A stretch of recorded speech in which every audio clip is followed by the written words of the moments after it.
Hello and welcome to Witchy Shit and Mangalit with Carta and Rawiyah, and we are back this week to talk about dun dun dun. I have no clue. Carter told me last week, but I was so overwhelmingly high that I forgot. So, Carter, what are we talking about today? So we are going to talk about the fact that basically why girls ship shonen boys so much Mm-hmm. and why I'm annoyed that men are so angry about it because they're so angry about it.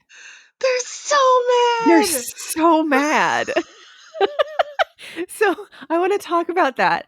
And we're also going to talk about why there are so many trash male leads in romance and BL, and basically any comic that has a male lead. Why are half of them just garbage bags of men? I Mm-hmm. don't know why. It confuses me, so we need to talk about it. Let's discuss. Let's discuss. All right. So that sounds like fun. I'm nowhere near as high as I was last week. Uh, all you could hear is my S's last week. I was like, that sounded like a fucking You snake. were, you were hissing.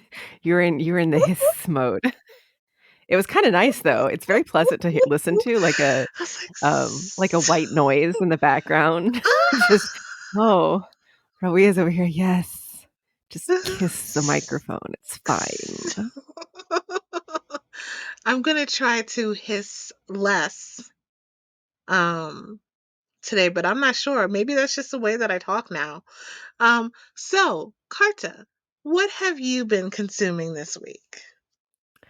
Oddly enough, not all that much. Like, I feel like I should have been doing more. I only read like 7 comics. That seems like not a Lol, lot to me. 7. Okay, and I may have binged a few line comics as well.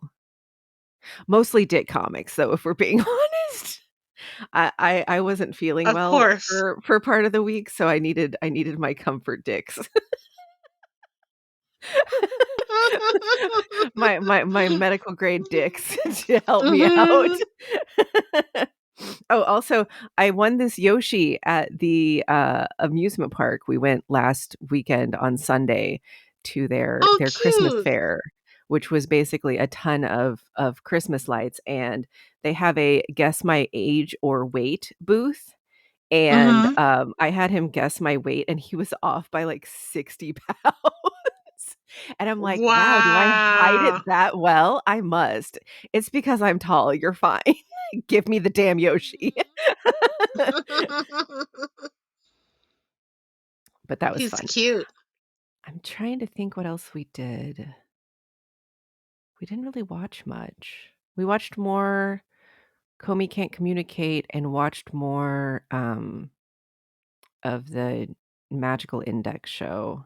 And we watched more Utena, which we need to Mhm. talk about because that show, Jesus Christ. um, but we'll get to that once you tell me what you've been doing. So, on my end, I have not consumed as much either. I was definitely in a comfort space. So, I had listened to this whole analysis, not really long analysis, but someone on YouTube who said Victor had been in love with Yuri since before the show started.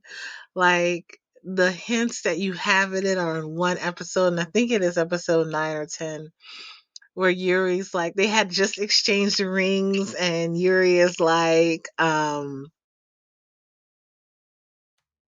I can't imagine, like, Victor's my coach now, and I couldn't even talk to him over a year ago about, and everybody's like, bitch, what do you mean? You were Right? naked dancing on the floor. You were dancing with Victor. This You is were this all is why over alcohol is Victor, dangerous, kids. being like, if I win this dance off, you have to come be my coach. Like, that was something that came out of his mouth. And then you see the moment where Victor's like looking at him while Yuri's clinging to him. and his eyes do that sparkle thing, like that that sparkle anime like interest or like or whatever thing. Where it kinda Yes, turns a little bit. yes, yes. It gets a little smaller. Like you see it a lot in Yeah. Sasaki and Miyano. Like you see it a lot. Oh my like, Sasaki's face is so loud.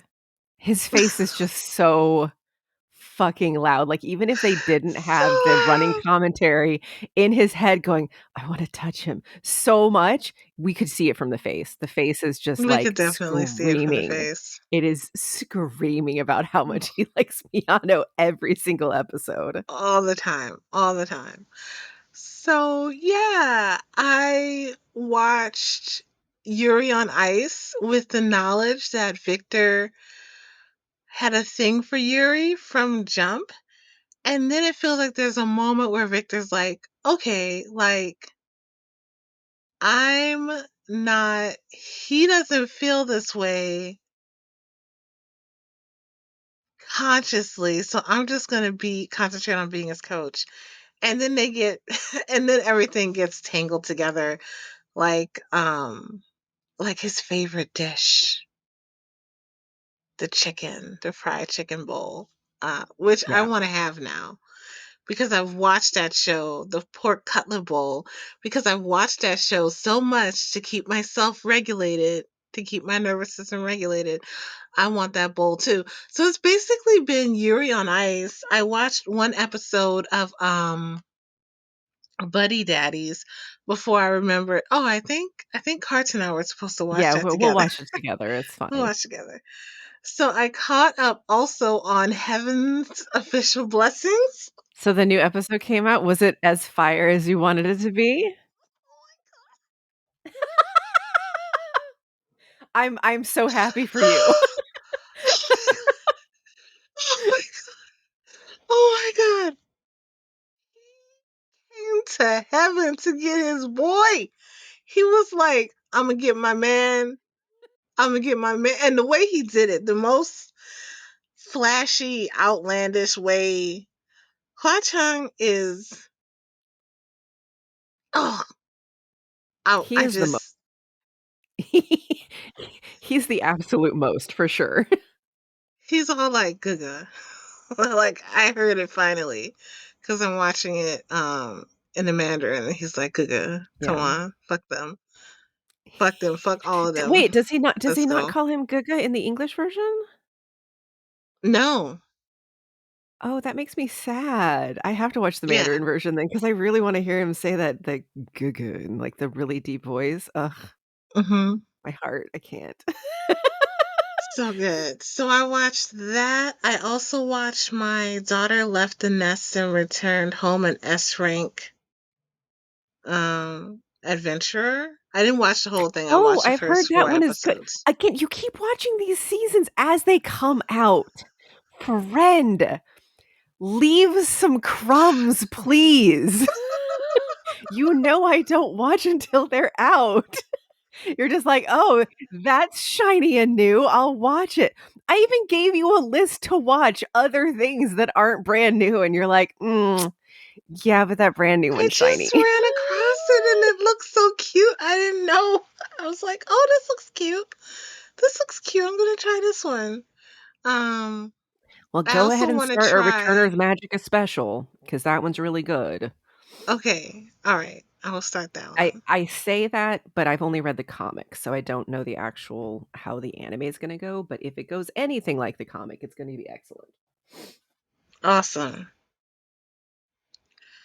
And yeah, and Utena. It felt like such a long time since we watched that, even though I know it has been less than 7 days. Mm. I'm like, oh, it's been a while since we watched that. Oh, actually, it Oh, probably actually only. Mhm. the fact that we said it at the same time.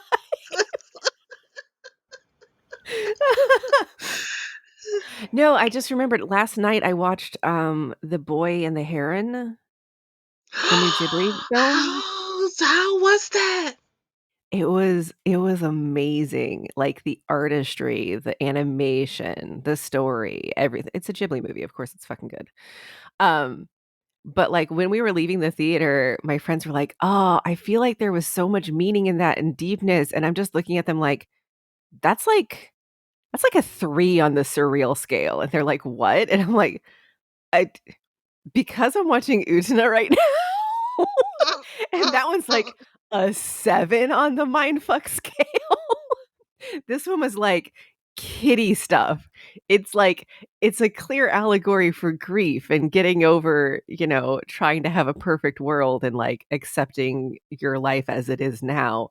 Um, it was great, but, oh, I had a weird reaction to it, which I wasn't expecting, and I was What like, "I need to happened? sit with this for a second." So, at the very beginning of the film, it starts with a, like, emergency siren. But, like, the Mm, kind that they had during the, like, 40s, the one that's like the bell, the clanging yeah. bell with the siren overlaid, it made me cry, and, like, I Mm, was expecting this movie to make me cry, but, like, it wasn't a sad part, but hearing the siren, like, mhm. gave me a visceral gut reaction, and I was like, I need to sit with this for a second. I don't know what this means. I Um, wonder if some part of you, a younger part of yourself or a younger part of your soul, recognizes that sound and has some kind of trauma attached to it. that like that literally that's what I was thinking because the only other times I've had visceral reactions to things, 90% of them are past life related. Mhm. So I was like, "Oh, okay. I'm gonna have to explore that a little bit, I think." Mhm. But yeah, so that was weird, but the movie was amazing. 10 out of 10 recommend. Mhm. If you can go see it or wait till it's out and, like, rent it or whatever As because soon as it it's comes worth it. out, I'm gonna watch it. I think it's gonna come out and then be on HBO, if it's not available other places to stream first, so Though I will say, I'm gonna watch it again, but I'm gonna watch it again in Japanese. It was dub, which I was not expecting from the get, and the father is played by Christian Bale, which, like, he did well as Hal, so, you can assume that he's gonna do well. did he? He he affected a Boston accent the entire time. It completely What? threw me off. I was like, "Is What? that Christian Ben Bale? Affleck? I don't understand." It it fucked me up. No, Christian Bale, your voice is delicious, like, just let it be your voice. Yeah, no, and, like, the thing is, though, that it was a star-studded cast. So Mhm. the Heron one of my friends thought the Heron was Mark Hamill because of how rich his voice was and gravelly. Robert fucking Pattinson does the Heron. Oh. Mark Hamill does the old man. So there's like a great uncle in there, and he does the great Mhm. uncle. They've got fucking Willem Dafoe playing a pelican. It is Willem it is Dafoe. out there. Ah, Willem Dafoe is Oh, and he does a heart-wrenching pelican too. I'm sure. I have really liked Willem Dafoe because all of his characters seem to be a little bit off. Like, some of them are either a little bit off or very off, and he plays them well. Like, he was amazing in Ghost Dog. I think that's Willem Dafoe. I think that's what It I'm thinking probably is. about. I find him The oddly thing that attractive. freaks me the thing that freaks me out the most, though, is that movie in the '70s where he played Jesus. Yo, can we talk about that for a second? It is Willem Dafoe. Willem Dafoe. That's the first time I saw this motherfucker was on Passion of the Christ. Was it Passion? No, it wasn't Passion of the Christ. It was called I forget what it was called. It was called something. But let me let you know. Let me let you know. The Last Temptation of Christ is what it was called. Yes, that's And what it was called. he was fucking Mary Magdalene. I was He didn't like, give a shit. That movie is I give a wild. shit. He did not give a shit. He did not. He that whole movie. It was excellent.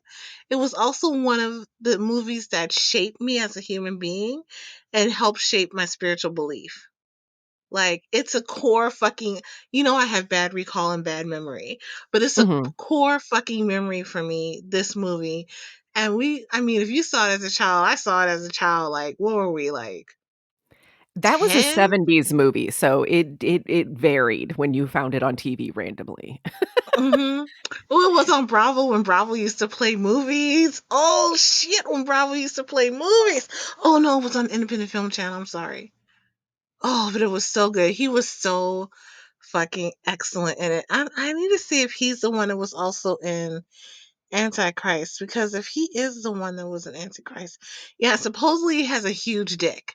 So Willem Dafoe was in Antichrist, I mean, and the director had I would not put that man past slanging. That seems accurate to me. and the director was like, "Your dick is just going to be the focus of the scene, so we're going to have to get a body double for you because your dick's distracting." So Wow. yeah, I Antichrist, which I I'm have looking yet up to see his but want to see. I'm looking up his stuff right now. Mm-hmm. He's been in so many things though. So many things. I definitely say see Ghost Dog. Um, it's a hood samurai flick with Forrest Whitaker in it and William Dafoe. And William Dafoe is fucking brilliant in it. Oh shit, I forgot he was in Triple X. He was in Triple X? State of the Union, yeah, like the 3rd movie. Oh my gosh. Yeah, he's also in The Lighthouse, and I want to see that too. Yeah. Oh, and he's supposed to be in Beetlejuice too. Is that really coming out? Is that Yeah, it really a is. thing? It sure is. Oh. Oh, okay, well, all right. What were we talking about before we started talking about Willem Dafoe's dick? Oh, Utena. Let's go back to Oopsa. Utena. Our lovely prince and the land of fucked up men because that's So many fucked up men. The only man who's not fucked up is Mickey, and I thought is Mickey was a Mickey. girl for the longest time. Because Mickey, his voice actress is the same as Sailor Mercury. So,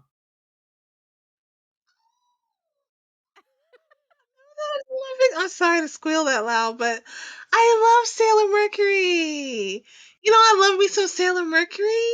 yeah, yeah, that's why, like, I was surprised you didn't react when I told you that, like, his voice actor was Ami's voice actor. You were probably like, "Which Ami?" Because it's not like there's only one Ami in anime, it's just in my mind, there's only one Ami in anime. It's Sailor Mercury. So, um, but yeah, no, same voice actress for both Mickey and Sailor Mercury, Mm, which is probably why he feels familiar and comfortable because you're like, "I know that character." Because you hmm know that character. He is familiar. He is familiar and sweet, and I'm like, he's the only one. The rest of them are A trash awful. Like, fire. trash, even or have serious problems. Like the one kid that's in love with Nanami. Like, get that child some help. I really love his name though, Tsuwabuki. Hmm Tsuwabuki is such a fun name to say. I'm like, But "Yeah, Tsuwabuki, that go." poor child Yeah, is no, like, he needs therapy or something. he needs help. He's like, Poor I baby am needs help. 9 and I'm trying to tap that 15-year-old right now." And she's just like, "Ah, Yes. I have a servant. Thank you." And what else is like Nanami's brother, which whose name I forget. I forget everybody's name, the redhead. Kiryu Toga. Kiriru Toga. Yeah. That Kiryu is their last asshole name. Toga is his first name because Nanami is Toga. Kiryu Nanami too, but we just know her as Nanami. He just fell to pieces when he lost. Like he's just like, Well, and it's because when we find out, they can't actually fight again for the rose. I So, figured that out. Yeah. like, they can't fight again for the rose bride, so he basically lost his chance. He was holding back, probably thinking that he'd have to fight, his bestie, uh, green-haired guy, whose Mm-hmm. name I just lost, even though Man, but what they is still what the fuck betraying is his each other name? left, right, front, and They center. really are. Oh, Saionji. Saionji Okay. is green-haired guy. So, Saionji, he was like, "Yeah, we're best friends, but I can beat you." So, he wasn't worried about getting the Rose Bride Mm-hmm. eventually. He probably underestimated, Mickey and, Jirdy as well, thinking, "Oh, well, Mm-hmm. I can beat them, so it's fine." But Mm-hmm. what he wasn't anticipating was Utena's, like, just being awesome at everything. Mm-hmm. Mm-hmm. So I think what happens is you can only fight once against someone. So because Utena's the one who currently has the Rose Bride, that's why they can't fight her again because they've already challenged her. But she can re-challenge for the Rose Bride as long as it's not the same person. So, like, when she originally challenged Saionji, Ah. if Saionji had won Ansi back right then, she wouldn't have been able to fight for Anti again. But Mm-hmm. because she won her back, she had to fight everybody else, and that's why she could fight Okay. But Toga if someone for else Anchi. had, yeah. Yeah, but if she had Okay. lost against Toga the second time, she wouldn't have been able to fight for Anchi again. It would have been Mm-hmm. somebody else fighting Toga for Anchi. Like, Mm-hmm. the other ones would have gotten another chance because Yeah. It switched. they yeah, yeah. It's a Yeah. really weird way that works, but it seems like every time a battle happened, that cracked the world's egg more and, like, allowed more of the slippage between the timelines or, like, the alternate universes or whatever.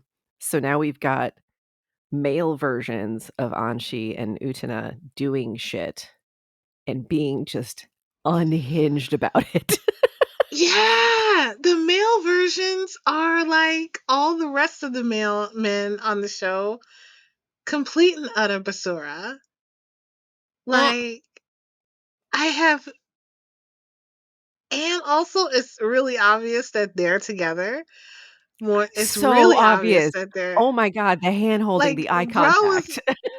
getting dressed. The first sequence we see them both together, he is putting on his jacket. The other one looking like he's just looking like they washing up after sex, basically. And is like, you know what? You should be the Rose Bride. Like it should always be you. And they were like, okay, then let's go kill the Bride so I can become the Rose Bride and you could become the person who cracks the world shell and has the power of Dios and whatever and all that kind of shit, can change the world, become a goddess and neon evangelicals shit.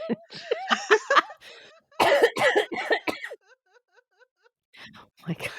So so yeah, We should watch they're Ava trash. again, honestly, because Should I we? haven't seen it since high school. So, again, just like this show, I like, it basically You this keep show took over my brain for, like, picking 8 months, and then I traumatizing shit. forgot entirely about it. So now watching it again, I'm like, "How the fuck did I watch this as a teenager? How did I not notice all of this untoward shit happening?" Because it is unhinged. The show is unhinged. It is a Yeah, plot. no.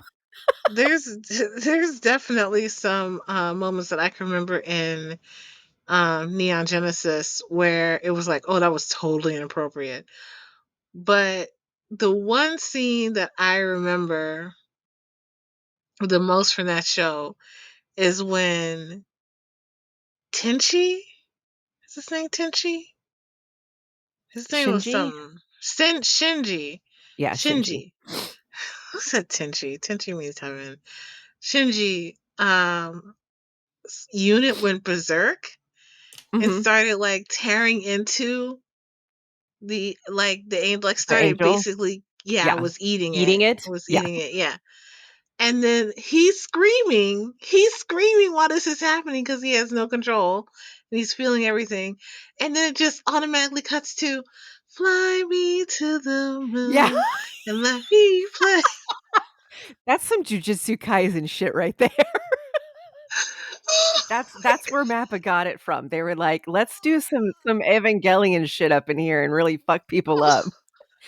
Oh, 'Cause you heard about so that, right? bad. There's this one scene where Yuji's going through some of the worst trauma ever. He just woke up after Sukuna did, like, the worst shit, and they start playing specials in the background of the scene while he's losing his mind. You're my special. Yes! No. Me too. So, like, a bunch of people have started cutting the song into other anime scenes, and, like, I saw this one where it was, like Luffy from One Piece during, like, some tragic scene where he, like, lost a bunch of people, and he's, like, sobbing on the ground, and then all of a sudden, "You are my special" starts playing in the background, and I'm like, "They are never gonna live this down. They will never, ever live Oh, they will not. They will not. Oh, they will not.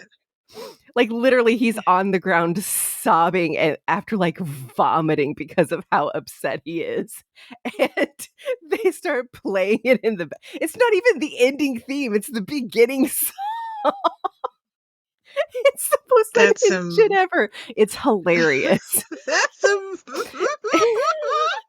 Then you know Like what? You know what? They needed something. They're like, what we're drawing and what we're doing is incredibly dark. We need people. We need to give people a chance to breathe. We Like one we need to moment. just, like, lightly We fuck need this up because we're gonna some be levity. traumatizing this boy, like, nonstop from now on. So, because I saw.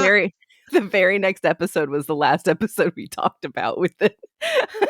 So, like, Oh literally, Lord. he goes from that into, "Oh my god."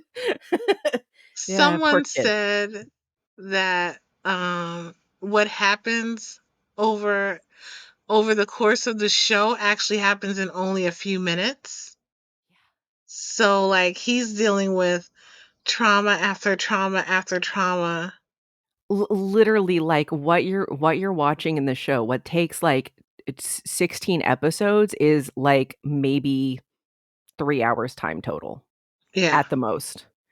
And you're Yeah. like, "Wait, what?" No, it's because some things are happening concurrently, and also, like, just it's very fast. It's just they can't Mm. animate the battle scenes that fast. Yeah. So, that's why we have it, but, like, yeah, it's And the and there was this photo I saw of Itadori like looking so in pain. And then the caption above it says, God, please take some of this trauma and give it to Naruto. I mean, that's not entirely fair because Naruto does have his own pain.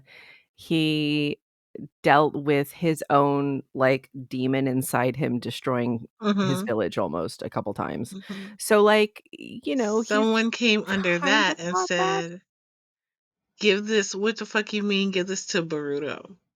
Oh, no, that's true. 100%. Fuck that kid. I hate that show so much. They fucked that show up. It's all filler, and it's not even in the comic.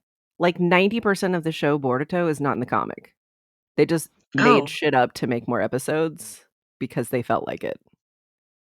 Yeah, that was my well, face that's too. disappointing. Well, that's disappointing. Oh my God. Okay. Utena. Yeah, back back Okay. to back to back to back. Oh my god. They started showing a situation with her brother, and it was grosser than what, like, it is gross. It's It super is gross. gross. It is gross. It is gross. It is so gross. And the thing that gets me is they end every episode with it. Oh Like, no. she shows up at the place, and he's like, "Oide, Anchi." And she, like, shows up like, "Mm, yes, brother, Oni-san." It's like, "Ew, no, stop, please." I felt like when I first saw it, like even though I was prepared from you telling me and from the analysis of it, I was prepared. I thought I was prepared for it and I was still not prepared for it. I was like, what the fuck is this? Yeah. I was like, the fuck is this? So And the thing what is, I like, want to know is he actually a duelist too? He's a duelist too, right? no, Then what he's the fuck not. is he doing? He's Why the like fuck does he what's his investment? he's like the arbitrator of The the duels, architect? essentially. Mhm. Like, he's the one that, like, is the voice between the end of the world and the duelists, essentially, from Okay. my remembering. Um, He's the one writing the letters and shit. yeah. Yeah. I just don't understand what he gets out of dominating and abusing Auntie in this way, aside from just being written as an asshole, as a sick bastard. It's as it always is a power dynamic thing. So, he probably saw it as him having to train her to be the bride because it's her job to be the bride, which is still gross. But, like, I think he thinks he is above God, because if you remember during the recap episode, it was him talking to God Oh. as if God was a child. Do you Yeah. remember? Mhm. Yeah. So, I think he thinks because he's the arbiter, he gets to do He's in whatever he control of shit. wants. He's the guy Oh, playing he's outside chess. the system. Right. That's why he doesn't care about what, the male Anchi and Utena do. And I think it's interesting that they, like, took their color palettes and then, like, made them lighter somehow, Mhm. because the male Utena has lighter hair. It's still Yeah. pink, but it's like a Like really a lighter pastel pink, it's not a pink. Yeah. definite pink. Yeah, and same I with think yeah. there's shadows of them, so they're not gonna be oh, to us, the So observers, they're to less us, they're saturated. shadows. Yeah. Oh, they're less saturated. Mhm. They're not as vibrant Yeah. as the real deal. Okay, that makes sense. For y'all listening, this show is deep as hell. Like, every single thing is an allegory.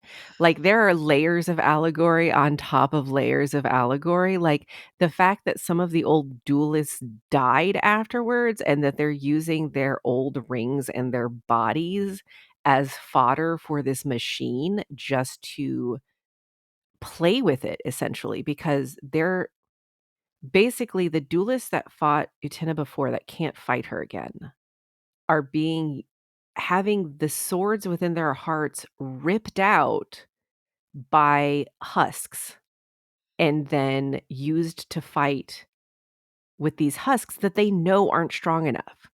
They've even talked about it. They're like, "There's no way that these husks are gonna beat Utena. Let's just keep throwing them at her."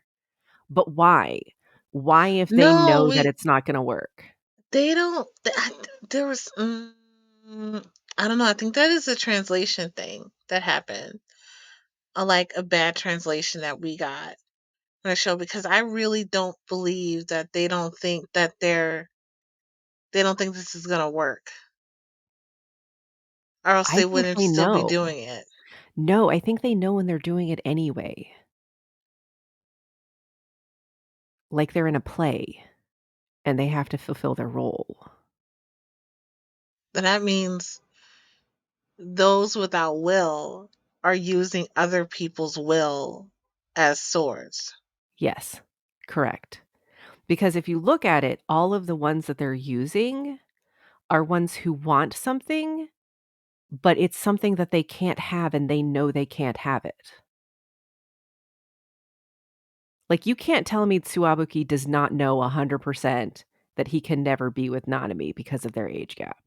He knows. It's really clear that he knows. Mhm. But they used that want as the foist to rip a sword out of her body. Yo, everyone in, cuz it's their deep desire. Like even if you know you can't get something, you still desire it. Like I know I can't get Gojo in my bed. I Okay, okay. I'm not saying that it's not their deep desire. I'm saying that they are using fruitless desires. Like, why Oh, in aren't they targeting particular. yeah, why aren't they targeting people who have desires that can come true? Oh.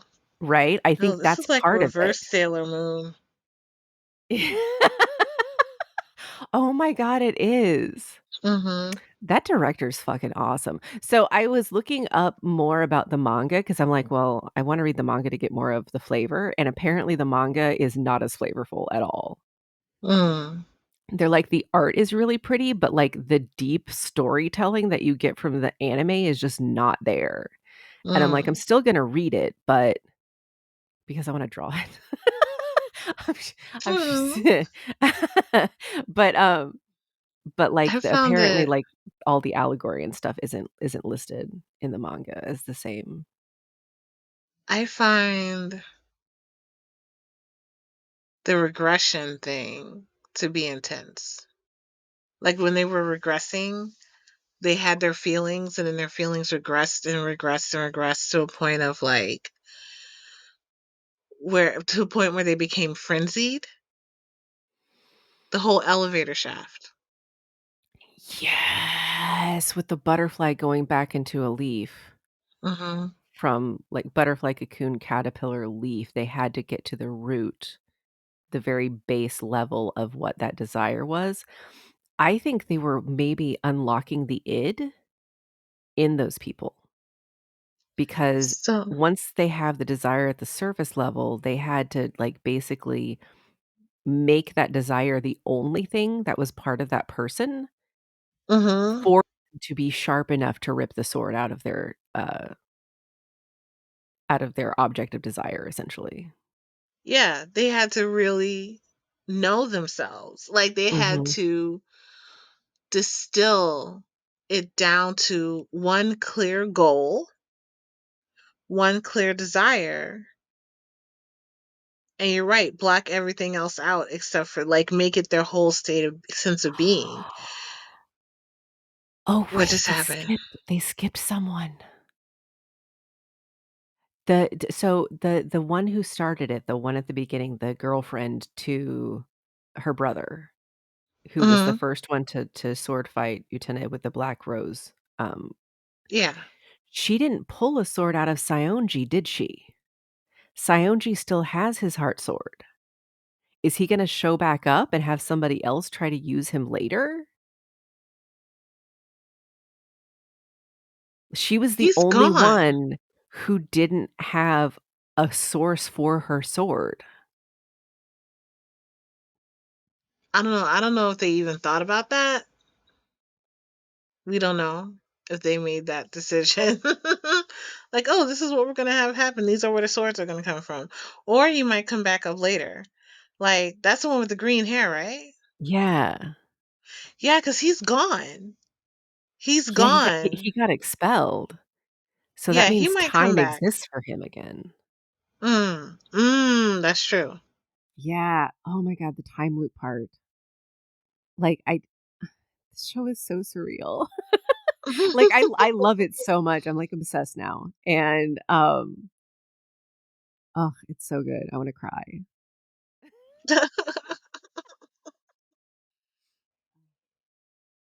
Anyway, we have a bunch more episodes to do though, because like, the Yes. show goes until, like, episode 39 or something.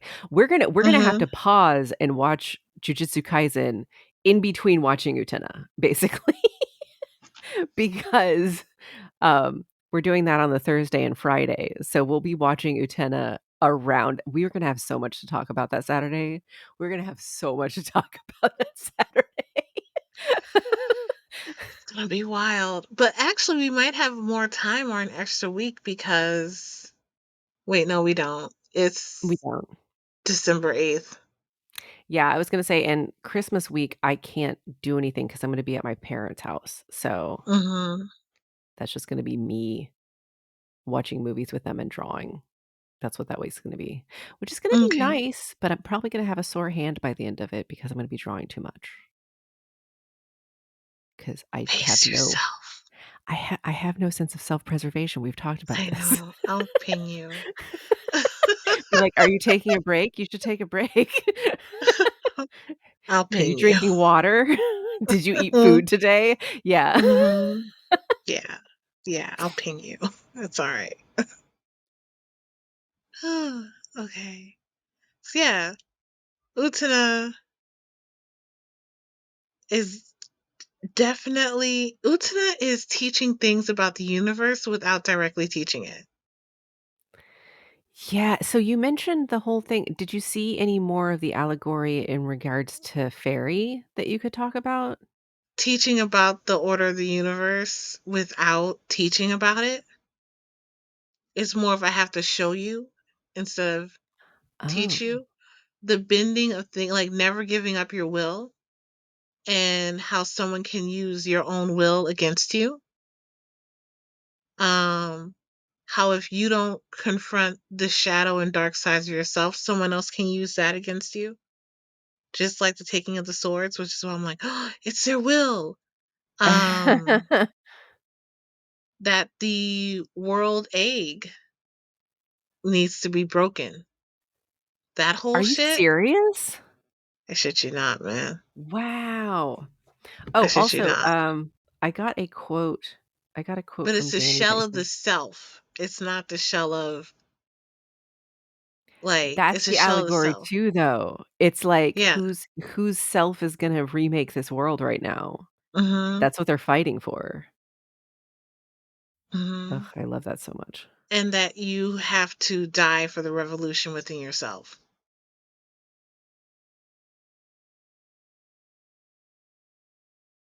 Yeah.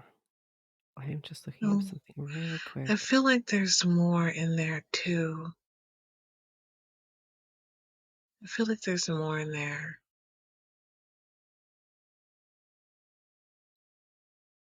Yeah, it's definitely on some face shit. What are you looking for? I'm looking for this quote that Danny sent me because he used to use this as his as his aim message. Do you remember how you could, like, leave a Yep. little blurb on your aim because of, Mhm. uh huh, I yeah. saw a thing today that was like, I'm surprised at how fast my life went from MySpace to my chart. Mhm. And Oh my god. Wow. Ouch. Fucking ouch. Yeah, no, like, so I feel like every time I see anything on Reels, I'm like, all of us with a 19 at the front of our birth year just crumbled into dust and have floated away, Mhm. acting like you don't know what this is. Okay, so the message that he used for his aim was actually from the book Demian, which again, like I said, it was one of the things that they heavily used in Utena. The bird Mhm. hatches from the egg. The egg is the world. To be born a bird must first destroy a world. The bird flies to God. That God's name is Abraxas. That's from the book, but you can see how it was tied into Utena Mhm. pretty heavily. Yeah.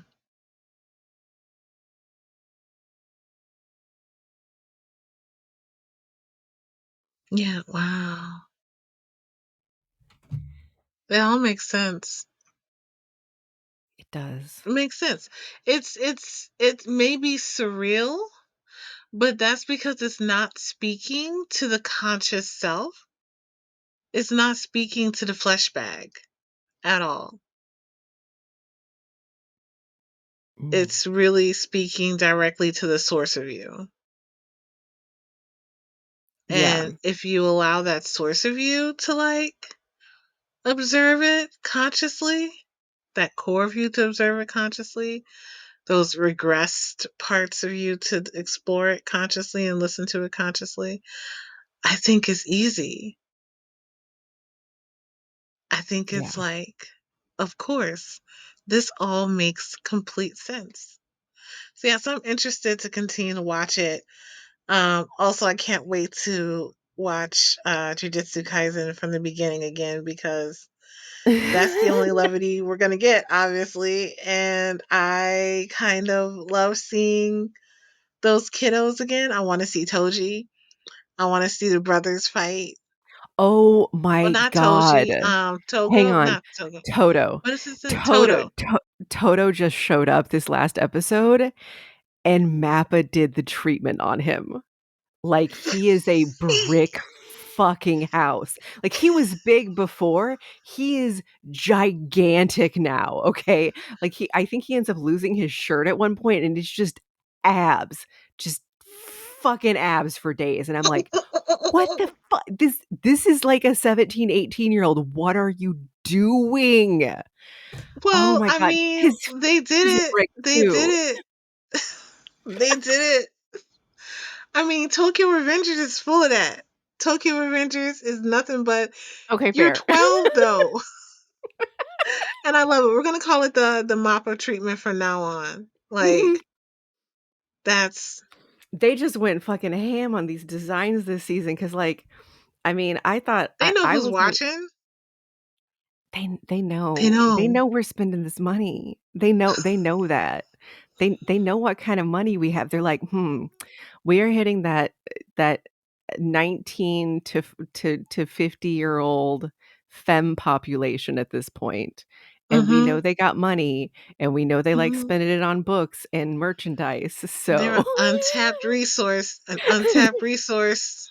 We have not tapped that ass, Yeah, and they're showing up thirsty yeah. because of it.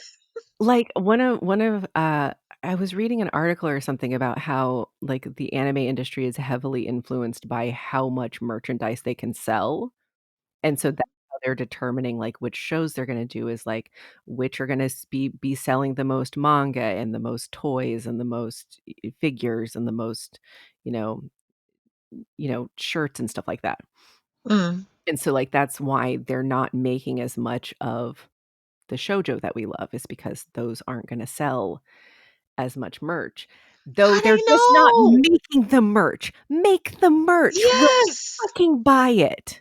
You should, Yes. like, literally just look at Heaven Official's Blessing and the fact that, like, there are figures and there are those little stand-up figurines. We want all of it. We We want want the them. acrylics. Give us everything for everything. Thank you very much. Give us t-shirts and blankets and bookmarks and coasters and cups and mugs and give it give it to I love my boys on that show. I love Heaven's Official Blessing so much.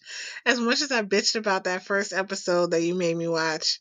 Like You I did, com- it was so funny. I was like, "No, this one's really cute, and they're really cute together," and you're like, "Okay," and we're watching it, and, like, 2 eps in, there's, like, zombies everywhere, and you're like, "Bitch," and I'm like, "I'm sorry." It gets better, I promise. It gets cute. and It's it fluffy. did. It's nowhere near as fluffy as you may think it is, but it is I Okay, mean they do not deal with some deep everything can be shit. Sasaki and Miyano, okay? Come on, I let's be You're right, you're real. right. But for the most part it is fluffy. Like I'm pretty sure they're gonna get into some depressing shit. But right now it's just two guys figuring it out, like 2 being guys 5 feet apart in the hot tub because 'cause they're not gay. Lies. um oh, speaking of that, I think I'm completely caught up on my new boss is Goofy. Like they're It's still so got another cute couple together. episodes. but I really wanna Okay. see it. I really wanna see Okay. It's so cute. it. That one's gonna be It's so on my cute. watch list for sure. Yeah, hopefully it'll be done by January so that you can watch it to, before you go to sleep while we do our JJK binge. Yeah.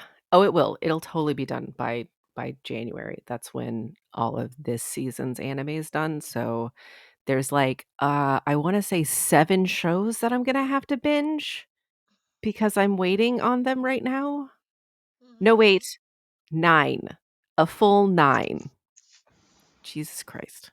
You got Oh, this. I believe in you. but speaking of Tokyo Revengers, I was trying to explain to my friend's boyfriend why watching things in the original Japanese is important and why I like Kansai dialect so much. But Mhm. Kansai dialect is kind of shorthand, so whenever there are gangsters, regardless of where they live or where they're from, they all use a Kansai dialect. I don't know Mhm. why. It's just like the delinquent slash gangster dialect. And I was like, it's kind of like how they use, like, the New York accent as, like, a gangster dialect in as shorthand in the movies so that you know, "Oh, that's a gangster," because 'cause they're Mhm. using that or the James Cagney kind of, "Yeah, see?" That kind of Mhm. thing. It's like that, and he was like, "You've just ruined Tokyo Revengers for me because now I'm gonna see the boys talking, think about, 'Hey, I'm walking here,'" and I'm like, I think that's a you problem because that sounds awesome to me. Mm. I hope he watches it in the Japanese because so well, that's because I'm like, 'cause there's some things you miss. You miss so much if you'd watch it in the English only.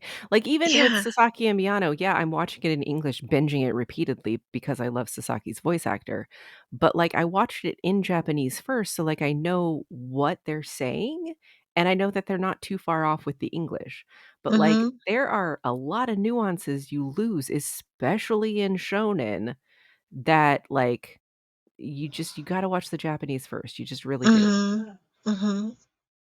to get to well, That's I why I mean tried to watch, Heaven's Official Blessings in Mandarin first, yeah. at least that first season, but I found something with that show is their subtitles Mhm.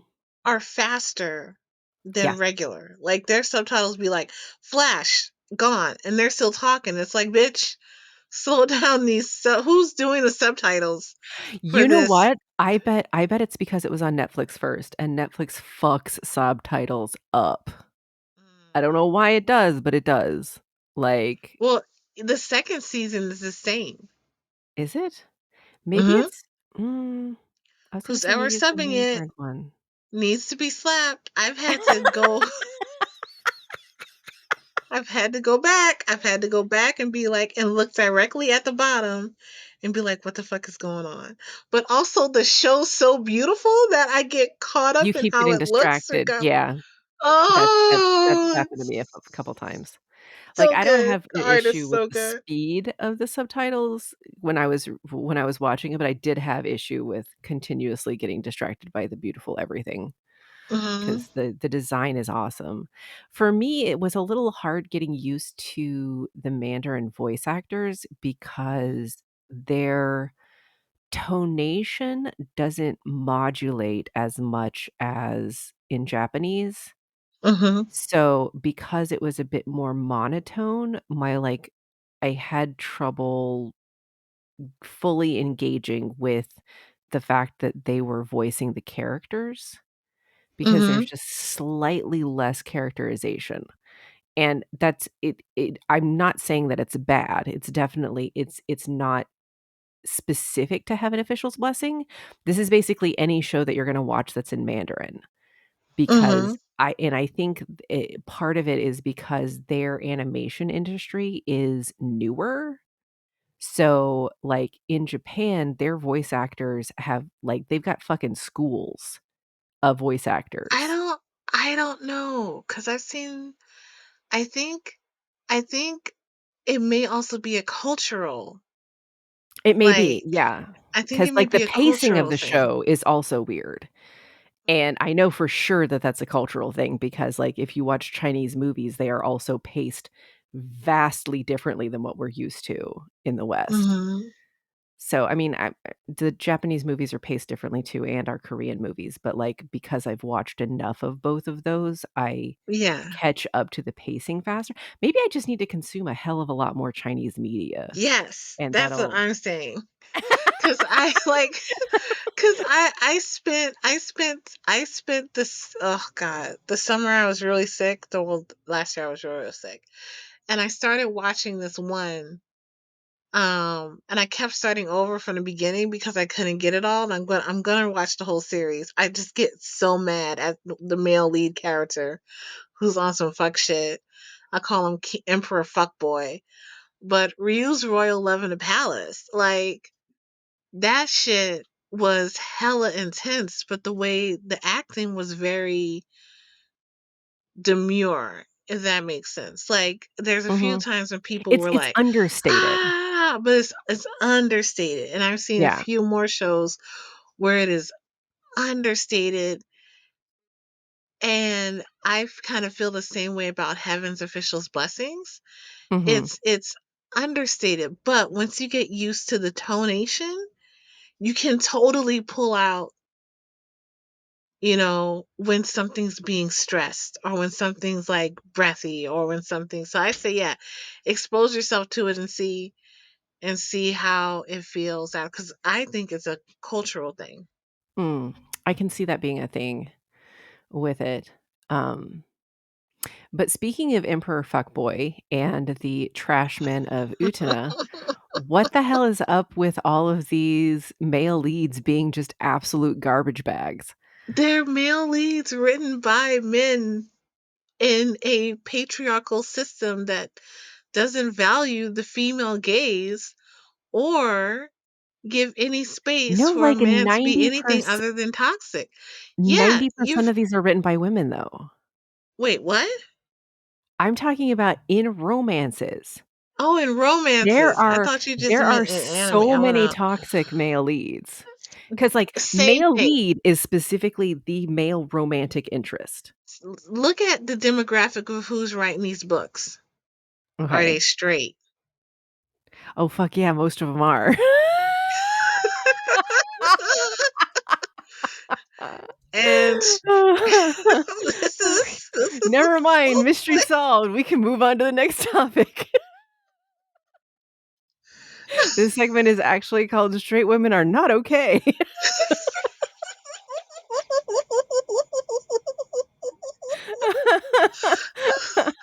yeah, yeah. It's still like the closer you are to the pole, which is cis het, um, you know, cis het, white, able bodied, da da da da, normal body size. Like the closer you get to the pole, the Mhm, harder I believe it is for in that pole itself is patriarchy. Like patriarchy, supremacy, all the other stuff that's like on the pole. You can separate yourself from it, but if the closer you are in proximity to that, the closer you are to the patriarchal view. Like, mhm, cause I know that myself as a fat, disabled, neurodivergent, queer, black person, like, I know that's the shit that I'm reading about is on some fuck shit and is not to be craved. But, like, and also, I'm writing my own romance novel, and none of that shit is happening between my characters. Like, there's well, yeah, equity because you know between what them. non-toxic relationships look like. There should be equity, and there's gonna be equity. But I think straight culture has raised its people to a disadvantage and said Mhm, things were okay that's not okay and has encouraged it and made women feel as if they're less of a woman if they can't handle this kind of a situation with the man or if they're not bending down to a man or that's the whole fantasy of having a man be awful to you, it's because that's what we were sold on, like, forever. Like, look at our movies. Look at the movies we watched growing up, Mm. where the Yeah, yeah. boys were all like, all the boy had to do was win a thing and he get the girl. So he felt entitled to having the girl. Or where men's like stalking a woman was seen as cute and fun. And like when he's not hearing her no, like, no, I don't want to date you, and he just keeps trying harder and harder and harder, it's not depicted as exhaustion, like, fine, I'll fucking go out with you, leave me the fuck alone. It's depicted as, oh, I slowly fell in love with him because he's so like tenacious and there's something da da da da da. So you end up building a culture where men feel entitled to women, right? And also making women feel as if we are only as powerful as making women feel as if they're only powerful as the dick who's in the pussy, if that makes sense. Yeah, and that's why they fight over these trashy, trashy men. Mhm. But, like, it's I'm just surprised by the amount of women who fall over themselves for toxic men in stories now, and unpopular opinion, but Gojo is one of them. Gojo's hella toxic. Gojo's Gojo is the fuckboyest of fuckboys, and the amount of y'all who would climb over dead bodies to get at that dick. oh my god. Oh my god. I'm gonna be real honest with you about it. I would climb over bodies to get to that dick. I would climb over bodies to get to that dick, but only that dick. Like, I wouldn't want to be in relationship with that dick. I just want to fuck that dick. I just want to be on that dick. Like, Okay, it's so you're a little bit purely more self-aware. Other people are like, "I am marrying him. That is my husband." And I'm like, "Oh, no. sweetie, are you Mm-mm, sure? mm-mm. Are you sure When about I that?" that I is mean, not he's that is not gorgeous. my husband. Aesthetically, yes. That's my husband. And the way I look maybe at Usher, and I'm like, that's my husband. Usher, Usher. Like, You're like, "I wouldn't actually go I anywhere near wouldn't that actually. I wouldn't actually. Gojo is like hella emotionally unavailable, immature. Um, if he's aware of other people's feelings, he doesn't let that slip all the time. Although he does, Mm-mm. he care about other people's feelings a little bit. I He think knows he what he's cares doing, though. I He think he knows what he's doing. cares at a certain level, but I Hmm. think it's also like I was saying, I don't think he has the capacity because I think he because does. of I his think he power level. chooses. I think his power level is one thing, and I think his grief is another. That's true, that's true. His heart does belong to one person very specifically, I think, and Yes. he has been filling that void with as many holes as possible since then. Yes. And all I'm saying is I want to be one of the holes. Like, choose me. Like, this is the Hunger Games. Like, I'm I I'm volunteer as tribute. I volunteer as tribute. I volunteer as tribute. Exactly.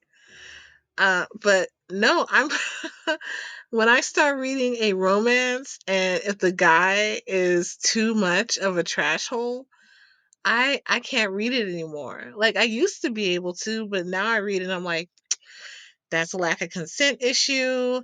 That is just being stupid. That is jealous. That type of jealousy can fuck you up later on in your relationship. So Like, you say that, but how many times have you watched a rendition of Boys Over Flowers?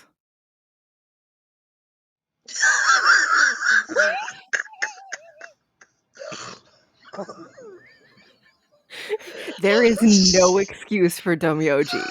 None. 0 amounts of excuses for that man.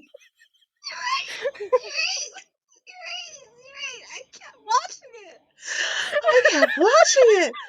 Oh my god. You've seen like 5 different versions too. I even sought out and found the Thai version. That Oh. version. Oh my god. Every what am I talking about? Every single version of that shit has traumatic shit. Every single version. Every single one. The Thai version was shorter though, but it still packed a punch when it came to trauma. Oh my god. Yeah. So okay, so why do I you know what? I I mean, at least you have the wherewithal to fall for, Dri Hanzawa instead of Domyoji, but at the same time, I like, do, but Rui has his own shit going on. He's kind of he's still emotionally toxic as unavailable. He's he is gorgeous, emotionally unavailable, very talented, and also rich. Hmm.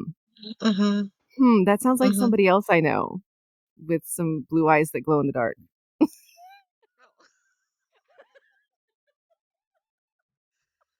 But at least Gojo's fun. At Dree's very least fun too. Gojo's fun. Oh, okay, he's a little sad. He's a sad boy. He's a sad boy. Okay, but don't you like sad boys too? Yeah, that's a habit I'm trying to break, friend.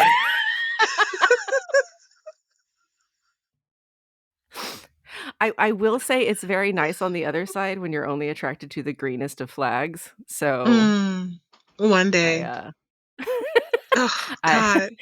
join me, please. One day I'll make it over to that side, friend, and then it's on. I just think it's hilarious because, like, literally all of my friends are on your team. Like, they're, like, firmly team Gojo, team fuckboy, don't give a fuck, he's gorgeous, get on that dick, and I'm Cause, over here like, cause we're not he's gonna do anything. dangerous. Like we're not. Yes. Oh, we're not gonna do it. At least. He will break your heart for Oh, fun because it's a Saturday afternoon. yeah. The thing is, my heart's not in it. Just my pussy.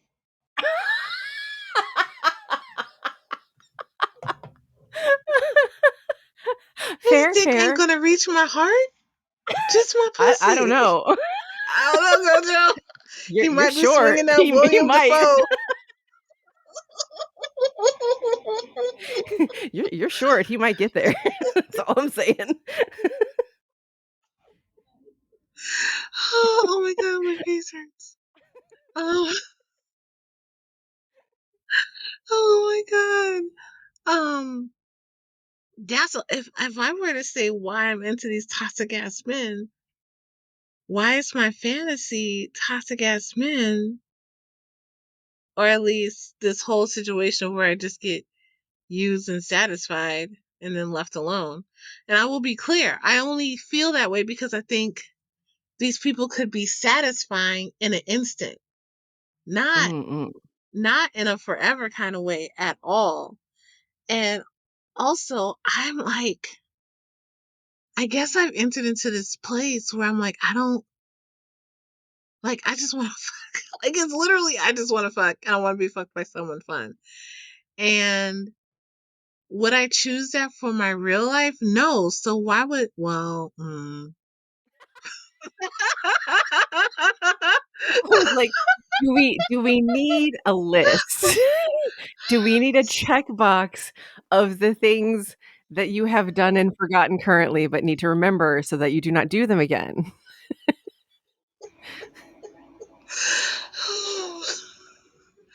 Oh, okay, so I got problems. That's but I am in therapy. I am in therapy. I see my therapist twice a month. It's funny, that reminds me. I was talking to my therapist this Thursday, and I told her, I'm like, yo, I allow people to treat me like shit.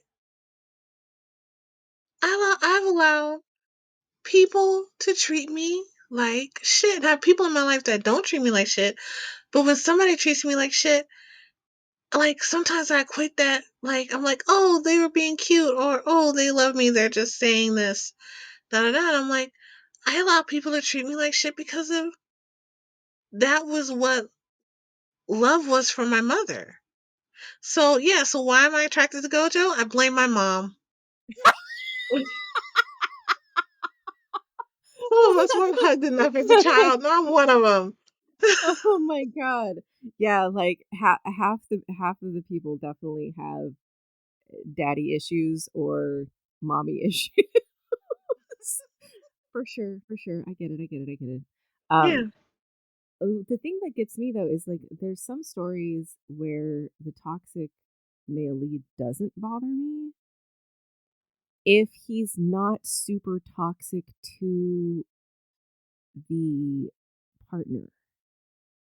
So like one of the ones I Mm-hmm. recommended to you in terms of uh, dark and awful BLs was that Black Mirror one. Bro is a murderer. He has murdered so many people with like supernatural powers and like but he treats the boyfriend really well Mm-hmm. and Oh. kind of kind of in Oh. like he treats him really well in the way that like you can tell that he really cares about him but he is trying to make him remember something. And so he like withholds sometimes, especially Mm-hmm. emotionally, in order to like force him to remember the things that he forgot. Mm-hmm. Which isn't great. It's not great, but he's not like outright abusive to him ever. Mm-hmm. Which I'm just like, oh, okay, this is fine then. He can be a murderer. But Listen, like I. if I'm reading a story and like the instant he cheats, I'm like, fuck that guy. I'm not Oh reading the yeah. story anymore. Oh yeah. Yeah. And I find myself sometimes being like, just have fucking fun and leave them on side. Or like the type of character you were talking about. I mean, if I had someone who would burn the world for me in fantasy, I'd be like, yes, I want this. I want this all the time. But in reality, no, nobody wants that. I mean, that person's oh, It's like the what so psychotic. murder? Yeah. Yeah, and now you're like, oh, I gotta hide another body. Yeah.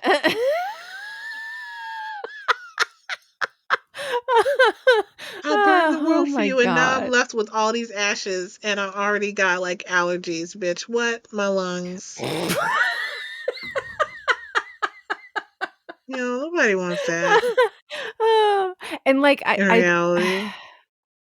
I would front, but, like, there's some characters that, like, I still super love even though they're absolutely horrible people. Like who? Like so Choso from Jujutsu Kaisen, he just, Mm-hmm. like, murders so many humans, but then, Mm-hmm. like, you find out that he's actually okay, and it's like, oh, he's so baby girl." And he was literally 2 seconds ago just murdering the shit out of actual people, just innocent random people, Mm-hmm. like, 2 seconds ago, and now I'm just like, oh, baby girl."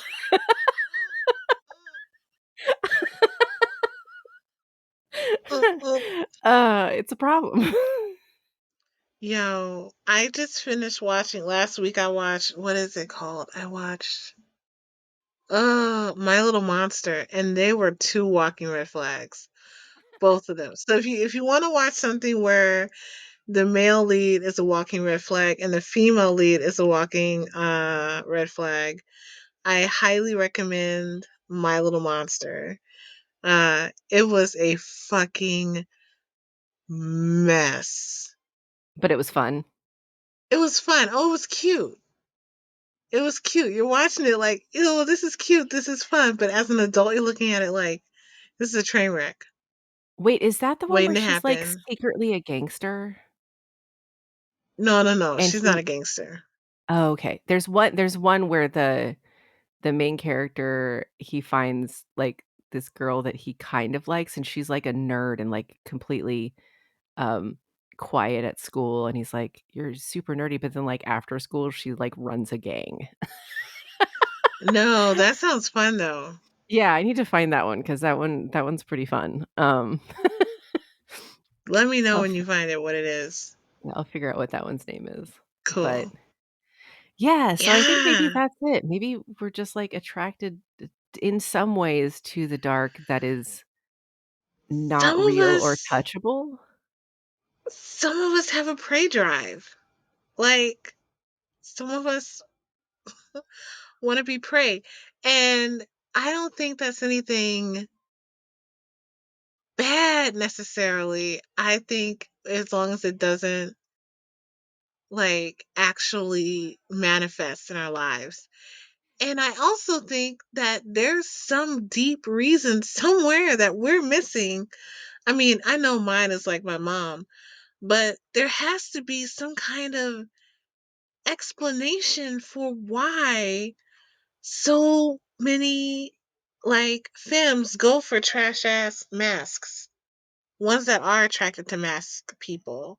Mhm. Like, why our fantasy is trash? Like, why can't we raise that bar? Like, I knew that I was growing up as a human being when I became attracted to Wash and Firefly.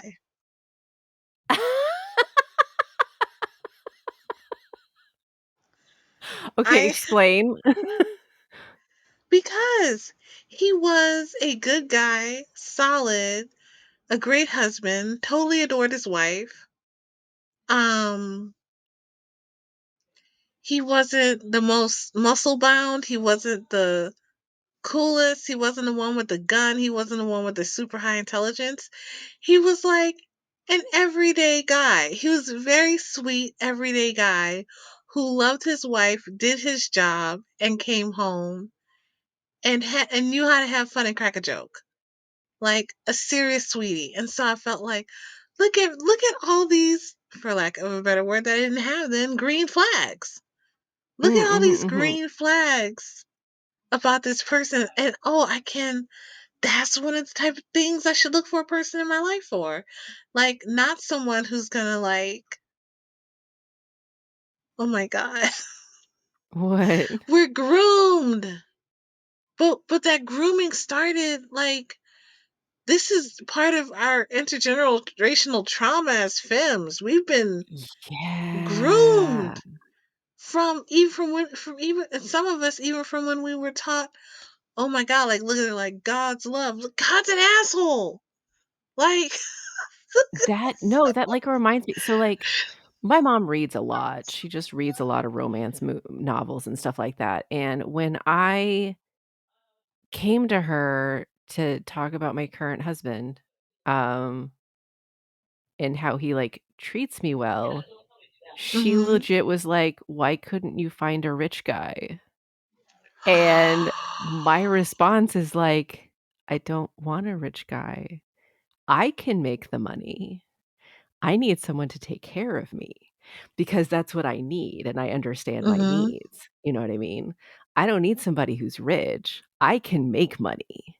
If I get some ambition, I can make a lot of money if I want to, but I don't have Mhm. ambition because of the ADHD. So I'm just making decent Oh money right Lord.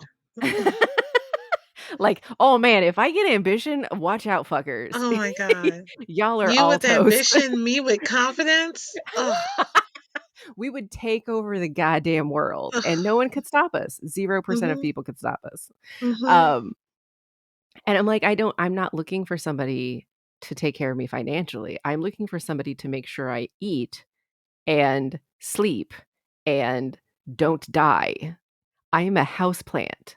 That is what that is what I need in a partner. I need someone who will make sure I don't die, and that's not what I'm gonna get from a rich guy, is it? Mhm.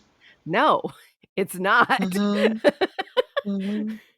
What I'm gonna get from a rich guy is probably somebody who needs to be taken care of all the time, is emotionally toxic, and will demand things of me that I'm not prepared to give.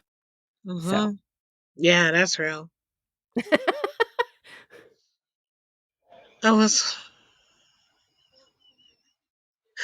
I saw this guy, went out on a few dates with this guy who was wealthy enough to own a two-story warehouse apartment in San Francisco, Damn. downtown. Wow, okay. And it was during the time that I was beginning to see Tragic Jesus. Mhm. Um, Tragic Jesus. I love that name for him. so it was at that beginning stage where I had met this guy, and he was very dashing in a lot of ways, very rich, would fly his friends all over the world and stuff like that. Had a job that he couldn't quite tell me what the job was.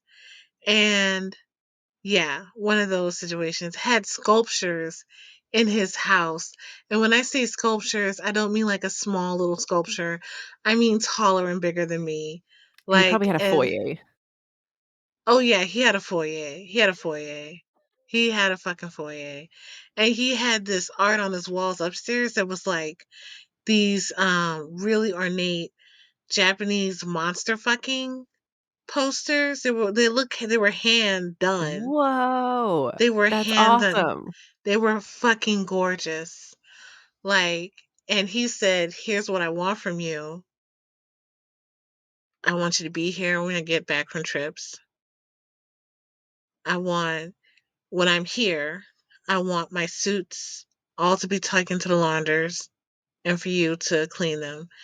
And for you to iron my shirts that are legit already going to be ironed from the thing. I just need to From the run a cleaners. warm iron over them in the morning so he feels like they've been freshly ironed." And he's like, Wow. and while I'm here, also, I want you to cook dinner with me as my sous chef because he had a thing. He still wanted to be in control, but he wanted me to prepare the ingredients alongside him. And then he also said, and there was a bed. There was a rather good sized bed at the foot of his monster bed. And he was like, and you will sleep here when I At am the here. foot of his bed, not in his bed with him. At the foot of his bed with a collar on like a pet. And I was like, What? A and collar? I was, yes. And I was like, I can do this. Oh my god, you are a stronger person than me. I would have slapped him across the face immediately. This. But then you know what? Tragic Jesus, like, said, I would like to see what a merger with you would look like. And I was like, ooh. And so I chose Tragic Jesus over eccentric. I know he had so much money. I don't know how much money this man had, And he but he probably, had bank. obscured it illegally, I'm thinking. He Cause obtained that money through untowards methods. he had so much bank. He would be like, oh, he was nice too. He was nice, but yeah, I didn't know what he was doing. Um, and yeah, and I chose Tragic Jesus over choosing the money. The things we did in life. I mean, I could have done it. I could have done it. He had maids coming in. I wouldn't have to clean anything. I could See, order food from a gourmet store. I didn't need to go anywhere. I feel like that was at a time in our lives when we weren't in contact because if you had told me that at the time, I probably would have been like, Yo, "You're fine so with much that? was You should explore that. Explore a little, just a so little." much was happening. Yeah, I think you were still here, and it was right in the cusp of just starting to date Tragic Jesus. Like right when Tragic Jesus was oh, like, okay, let's date. And I was like, Yay! So I better like tell, I don't know what, I'm just gonna call him Monty. So I'm gonna tell Monty no.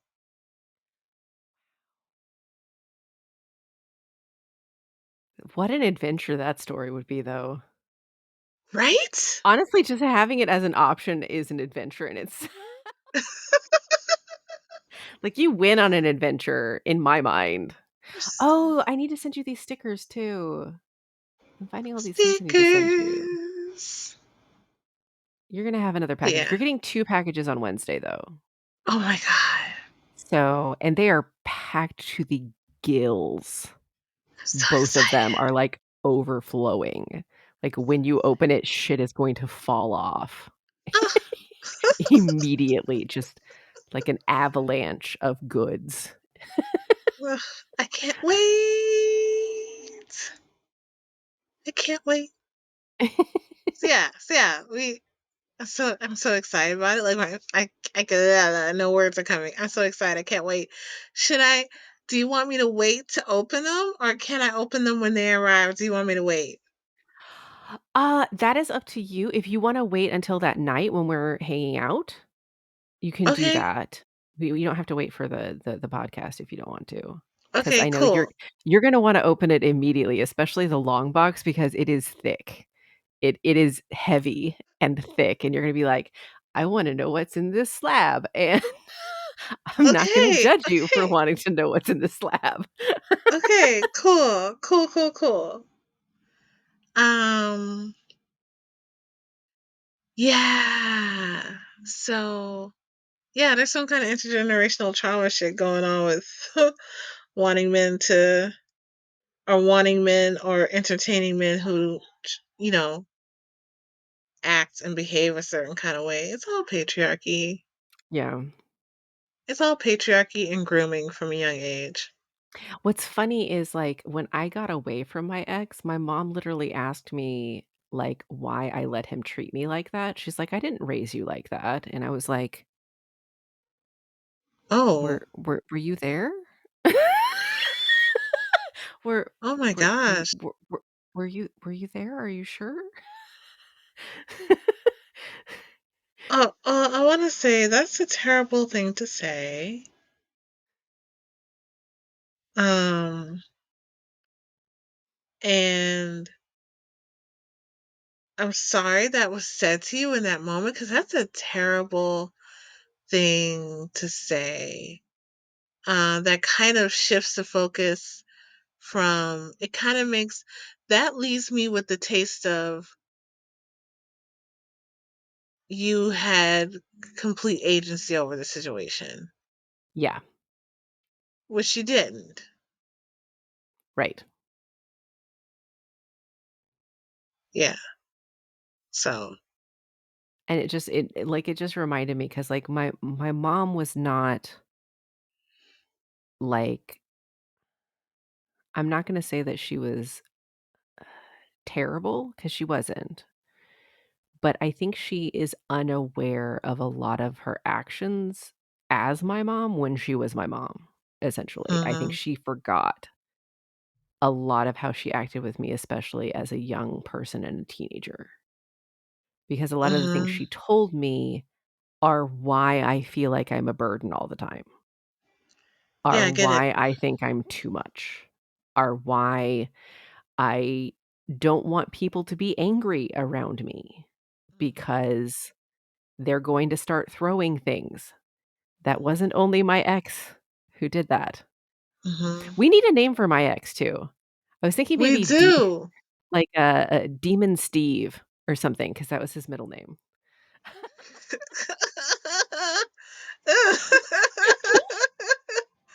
Not even Steven, just Steve? No, it was Steven, Okay. but with, like, a No, he needs a PH. name. Okay. He needs a name, that bastard. Yeah, no, I think about it the same for me. Like, um, except except our difference is my mom saw what was happening and chose not to say anything. Are you serious? Um, oh yeah, because when I left T-Rex, Uh-huh. my mom was like, "Oh yeah, we knew such and such and such and such and such, and you were in this kind of space and mentally broken down and da da. But we decided that if you wanted to do something different with your life, you would." Wow. What the Mhm. fuck? Mhm. Wow. But I allowed T-Rex and I allowed Tragic Jesus and other people to treat me a certain kind of way because that was how I was treated. That was how I was that's what I taught love was. I ended up with Mhm. a lot of emotionally unavailable people and people who talked down to me and people who I felt like if they love me then the world can love me because my confidence was like Mhm. at a zero. And all that in again, therapy and writing, it all, oh God, and the soul work and shadow work done in fairy, Jesus Christ. Um, Let me really clearly see how I was groomed by my mother, who was groomed by her mother, who was groomed by her mother, who was groomed by her mother, who was groomed by, like all the way down the line to a place I cannot see. That makes sense. I've tried to think of if there's a through line with all of the relationships I've had, and the majority of them, except for my ex, have been obsessed with me in some way. And I Mm. think to a degree, my ex was obsessed with me, but he Yeah. chose to express it through disconnection. Mhm. And I was Mhm. actually attracted to the disconnection because the disconnection was the opposite of what I was used to, because I find the obsession oppressive Mhm. if it's overbearing. Do you know what I Yeah, the mean? same thing happening. Yeah. Yeah, I know what you mean. I can see that for you too, because I've seen a lot of people obsessed with you. I've seen a Yeah. lot of people obsessed with you in the past. Yeah, I tend to put off I have high natural riz. Mhm. Mhm, So, mhm. um, and also this thing where people want to tell me their story. Yes, I get And that too. so Like, just that the whole life happens. story, just open up All of directly to it. you. All of it. All of Just it. trauma dump into your mouth like a baby bird, Mhm. Yep, and you're like, exactly. "Mm, okay, great." Yep. Maybe that's why we resonate so clearly with each other, is because we have that same level, and, like, I'll Yeah. fully admit I'm obsessed with you, but, like, I I'm think in the obsessed same with way you that you're obsessed too. with me. So Yeah, it's fine, I like was like, like, we I match wanna watch you energy. fly. Yeah, we do match energy. It's like, I wanna see you fly, like, I'm obsessed. I wanna see you fly. What are you gonna do? What are you gonna do next? It's not an obsession in a way that seeks to control or hold or cage. Yes, that's why. It's it's Mhm. it's it's a nurturing, uh, it's a Yeah. nurturing focus. Yeah. Yeah, yeah, yeah, And that's why which I is was good. attracted to, Tragic Jesus was the same that whole detachment, that The unavailability. detachment, that whole family is so fucked up. They That whole family, and they all, like, refused to take therapy, just Oh, refused it. oh my God, that's so it just takes one of them to get therapy. Did I tell you that he went to therapy after I left? Oh, shit, really? Yeah. I found Tragic Jesus a therapist. I'm the one who did that legwork. So, like, then he went to therapy? Then he went to Did ther he get anything he's from like, it? "Hey, I'm working on stuff, so you can come back now, right?" And I was like, No. No. No, you don't The get a cookie for this." confidence the confidence of these men thinking we come back. Like, I did come back once. I did. I ain't gonna lie, I did. It's because we never fully separated. But when I said I wanted to take a break and take some time, he was like, "Okay, you're taking a break and then you're gonna come back." He really thought I was gonna come back. Well, They you did really say take a thought. break. I Meanwhile, said it. I You're I right. I literally removed my whole body from the state. You did. You So did. that may be the Taurus in me. Because You once I'm did. done, I am burning everything down. Just every single shred of what was between us is gone. You will I know I never didn't know see me you. again. I know I didn't know you at that point, but at that point in your life. Um, but I'm so proud of you. I am so Legit though, fucking proud of you. once I was free, within, like, 2 weeks, I was messaging you. Oh, really? Like, yeah, I was basically immediately trying to repair my relationship with you and with Ron, because those were the 2 that he shattered the most. Yeah. Oh my God. 'Cause, like, at that point, I had realized what happened, and I was like, Yeah. I was scared that you weren't gonna take me back, though. Oh my God. No, like, I remember crying and being like, and you were saying, I'm sorry. And I'm like, no, I'm not crying because of that. I'm crying because I never stopped loving you. And then we were both crying. I never stopped loving We you. we should have a K-drama about us, I think. No. Yeah. I would watch that. Yeah. And I didn't. I didn't like the end of our friendship shattered me. Yeah, Like same. shattered me. Like I didn't know, and I do. There's something I needed to apologize in that moment for because it's stuck in my head.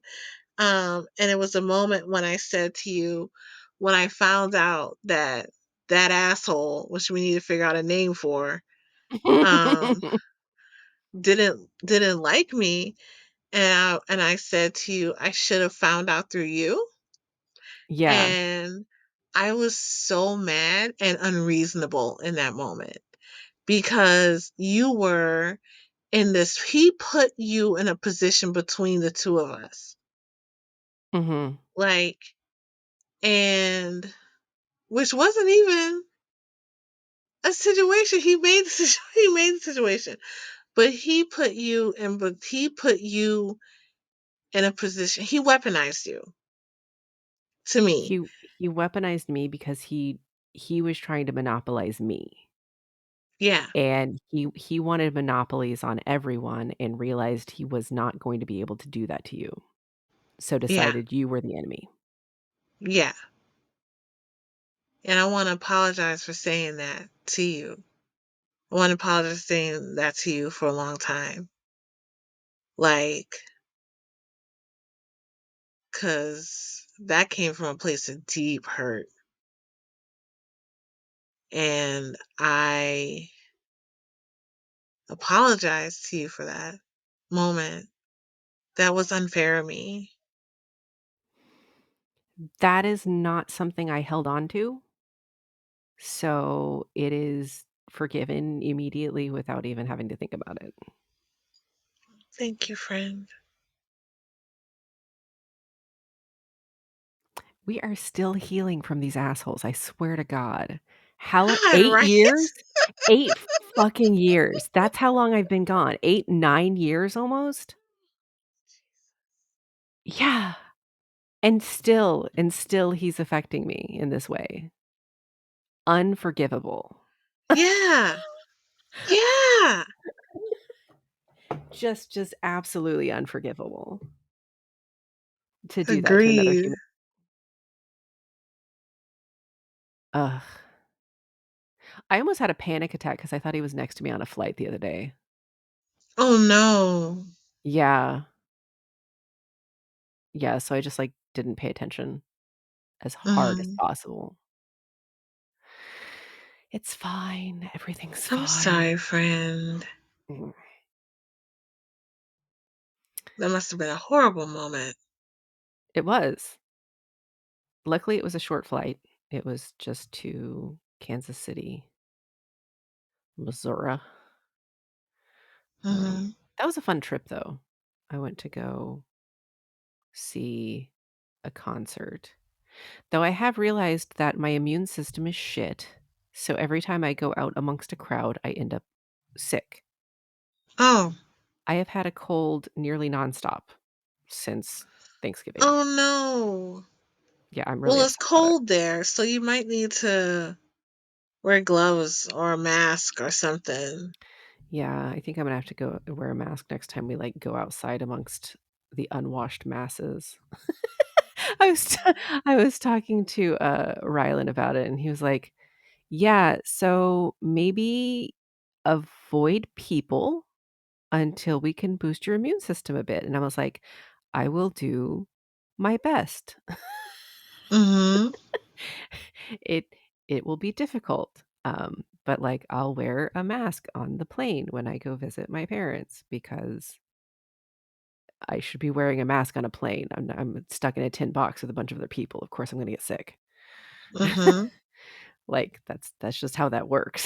So, protect myself from other people first and foremost. Um, I've been lucky enough to not get anything super serious, but, like, colds are annoying as shit. Being Mhm. snotty all the time is annoying as shit. Even though Mhm. it's just being snotty and having a fever, it's still fucking annoying, and I hate it. Um Your fevers, though. Yeah, so we talked about that too, and he thinks that at this point that we've gotten rid of all the reservoirs of COVID, so it's more likely that my body just has the habit of giving me a fever now. Mm. So if there's Mm. anything untoward anywhere remotely near me, I'm going to have a fever immediately, and I'm like, "Okay, that makes sense." I don't like it, but that makes sense. Mhm. Like, you get used to doing a certain things 'cause like muscle memory, but, like, with an immune system. Yeah. And he said that that's probably why I'm getting sick so often is because since my immune system is literally on all the time, Mhm. it's in a fatigue state. So, it's had no Oh, so time it's to constant. recover. Yeah. This means you need to sleep more, Dre. But I'm not tired. I know, I know, I know, I know. You need to sleep more. I know, and I keep making things that make me all excited, and then I don't wanna go to sleep afterwards. Marijuana. It's legal, soon, so, once I can legally eat as much as possible, I'll start taking it a bit more regularly to get actual 8 hours of sleep. I do 5 milligrams of a combination melatonin and THC and CBD. So, melatonin gives me nightmares, so I cannot use it. Oh yeah, you're a traveler. You're a traveler. I sometimes forget you're a traveler. They Like have them like real without. bad nightmares too. They have them without melatonin too. So I take like 5 milligrams an hour before bed, and then I'm like, okay, so now it's bedtime. I'm just gonna turn on Sasuke and Miyano and listen to it while I fall asleep, or Yuri on Ice. It's been Yuri on Ice recently because the closing credits for Sasaki and Miyano are very lively and they wake me up every time they start. They're super cute though. Mhm. I love the songs for that show so much. Like, I tear up, they make me so happy. My body's like, "Hey, you need some more of that Aww. serotonin. Have some tears, bitch." I'm like, "Oh, okay." Oh my My my god. my tear ducts are so lively that, like, I cry when something bad happens, but I also cry when something good happens, so that I'm just crying all the time. My That's body's adorable.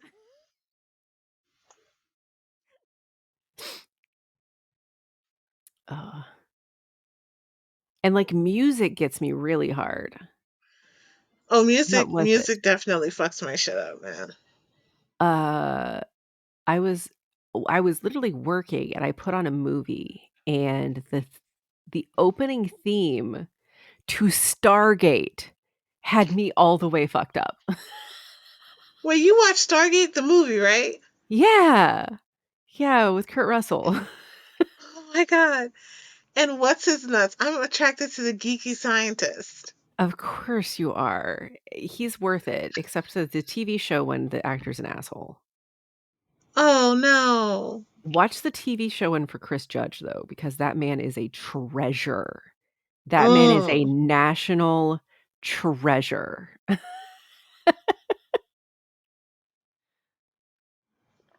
it shall be done. Yeah. Mm. Sorry to hear he's an asshole.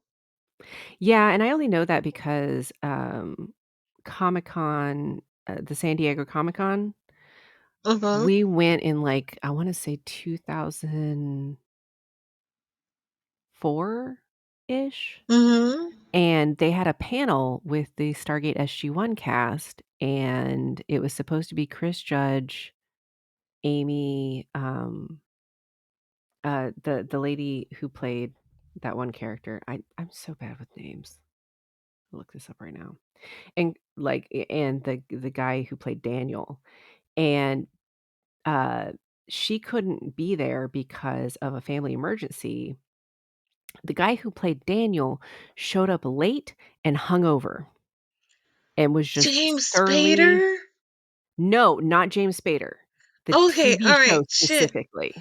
Oh, I thought you were talking about James Spader this entire No, time, and no, no, no, that's no, why. SG-1. Oh, Michael Shanks. my baby. Okay. No, not Michael Shanks. Is it Michael Shanks?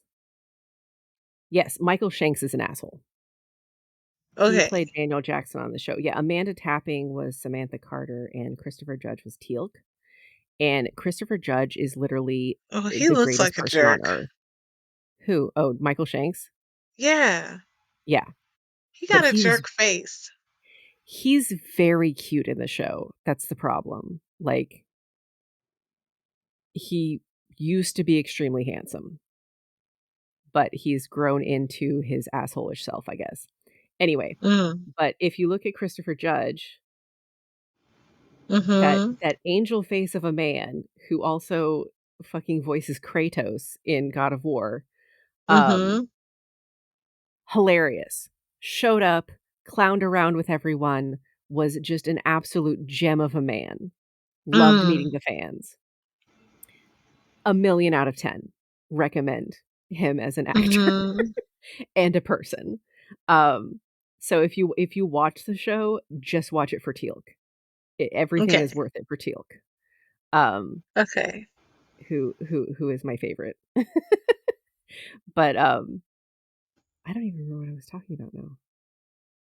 I just went off on a tangent. Oh, no, the Stargate soundtrack, yeah. Anyway, but the other topic that I wanted to talk about was, shipping in shonen, and Ah. specifically how angry men are that we ship shonen boys, and why we ship shonen boys, and why it makes way more sense to ship the shonen boys than the girls. And I'll tell you why, and I think it's because the men who were writing these do not know how to write women and do not know how to write relationships with women. So, Yeah. like, looking Agreed. at the OGest of the shonen ships being Sasuke and Naruto. Like, even in canon, Sasuke and Sakura are married. He is never home, ever.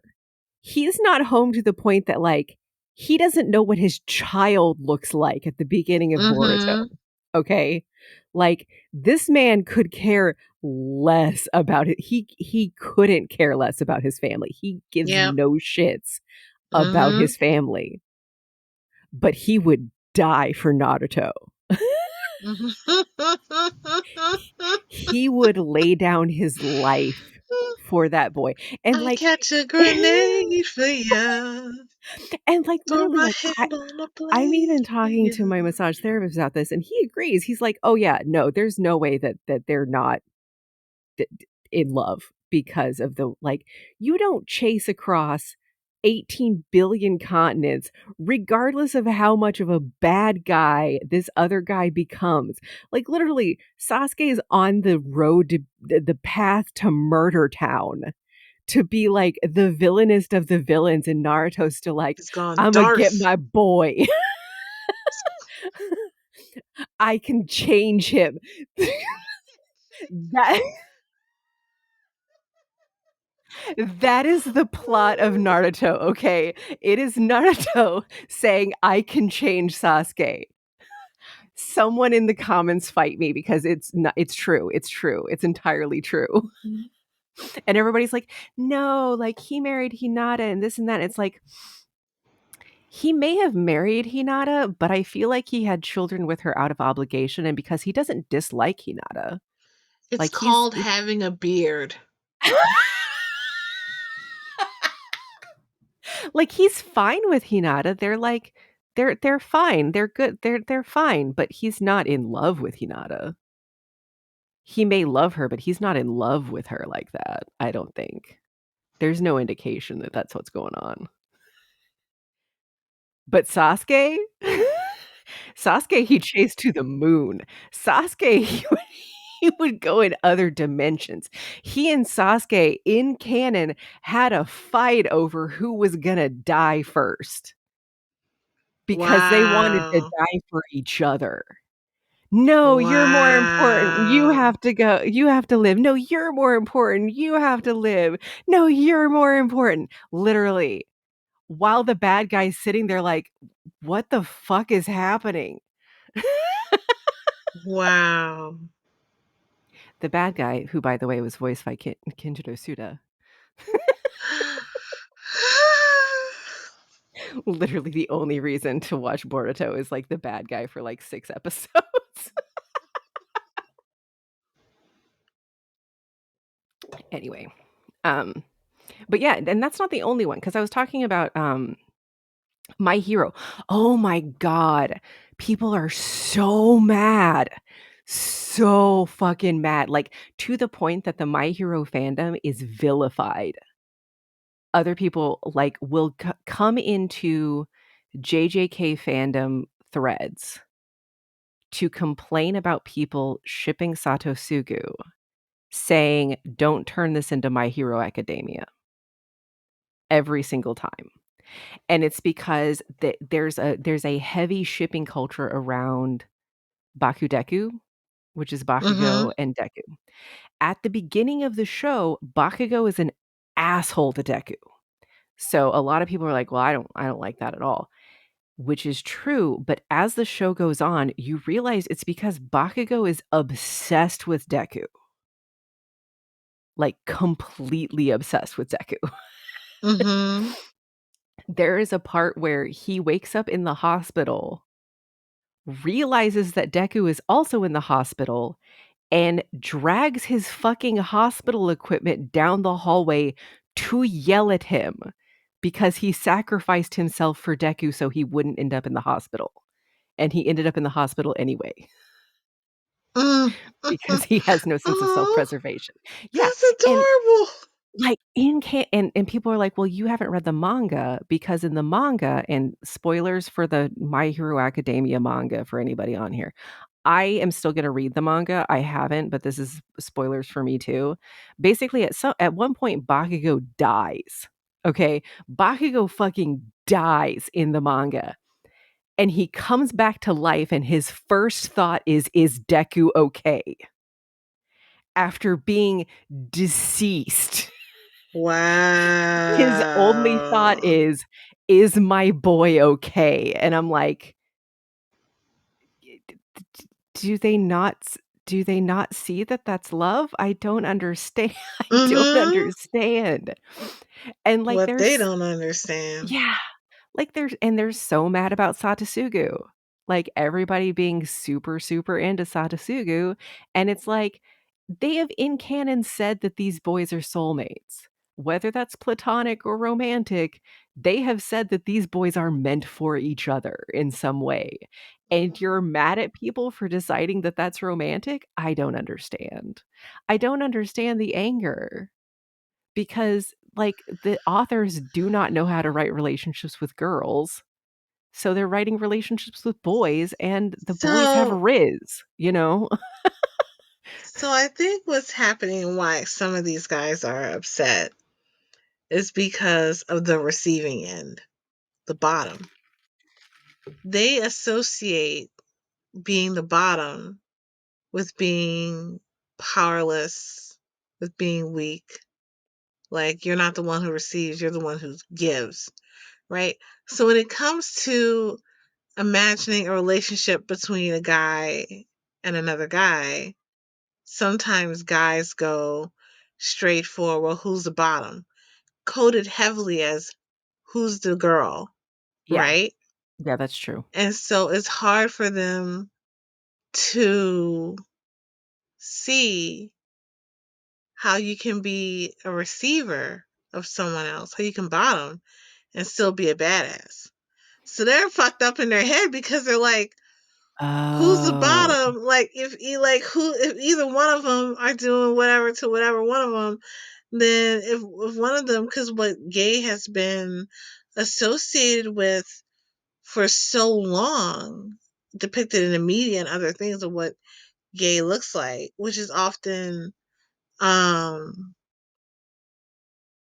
not accurate at all. Like it's a disgusting parody of being femme. It's mhm, not real femininity. It's a disgusting parody of being femme. Um, they have no respect for queerness. mm-mm. And because they have no respect for queerness, it's hard to see queerness being worn by characters they idolize By or heroes characters they're specifically. obsessed with. Yeah. Yeah.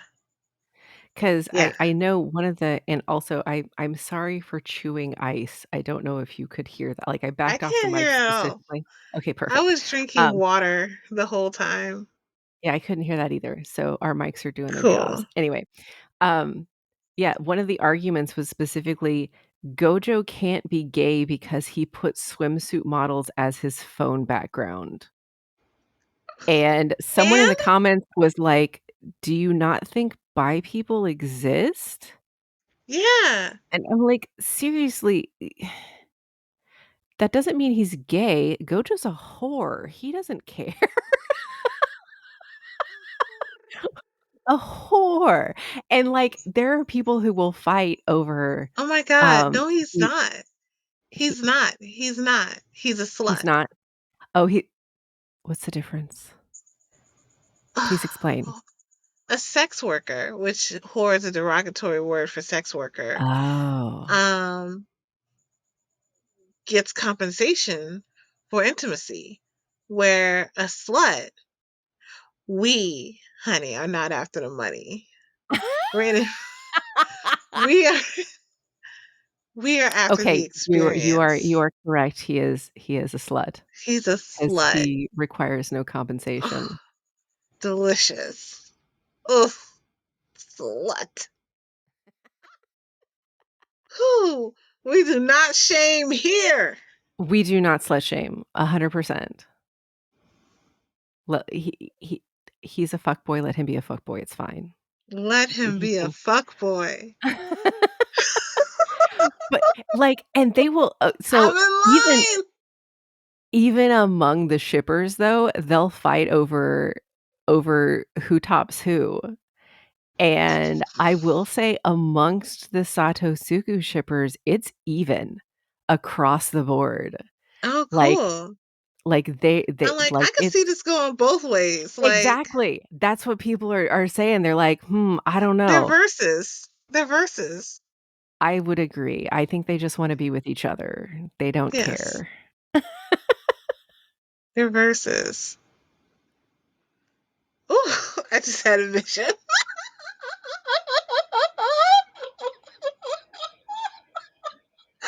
I have some more comics to send you now that I think about it.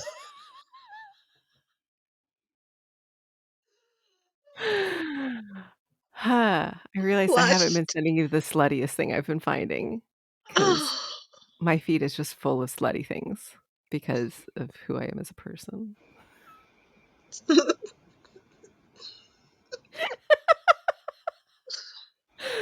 Oh my god.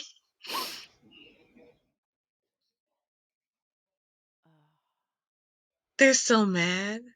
They're Yeah, so they're mad mad though. because they can't, they're so afraid of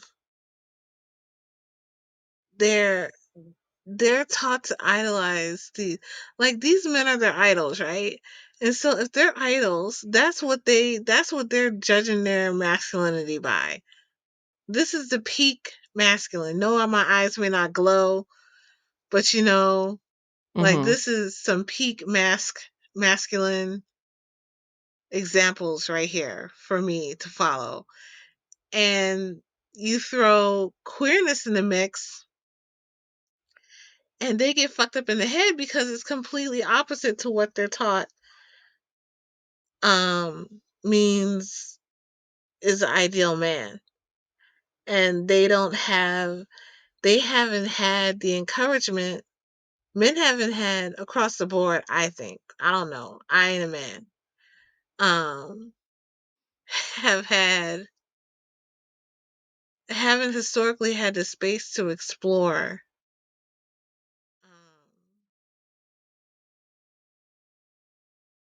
their own gender expression. Mm-mm. Like how to not gender expression, that's the wrong word. About their own power within their own feminine energy. I think it's because since they've been taught that feminine is weak and feminine is Mhm. lesser, that why would they want to explore that energy? And that's why they shit on anybody who does, because the femmest of girls get shit on as sluts and bimbos and, uh, basic bitches and stuff like that because they choose to be hyper feminine. You know what I mean? I think it's how we would define femme, because super femme could be like you could be Rarity from My Little Pony, Mhm.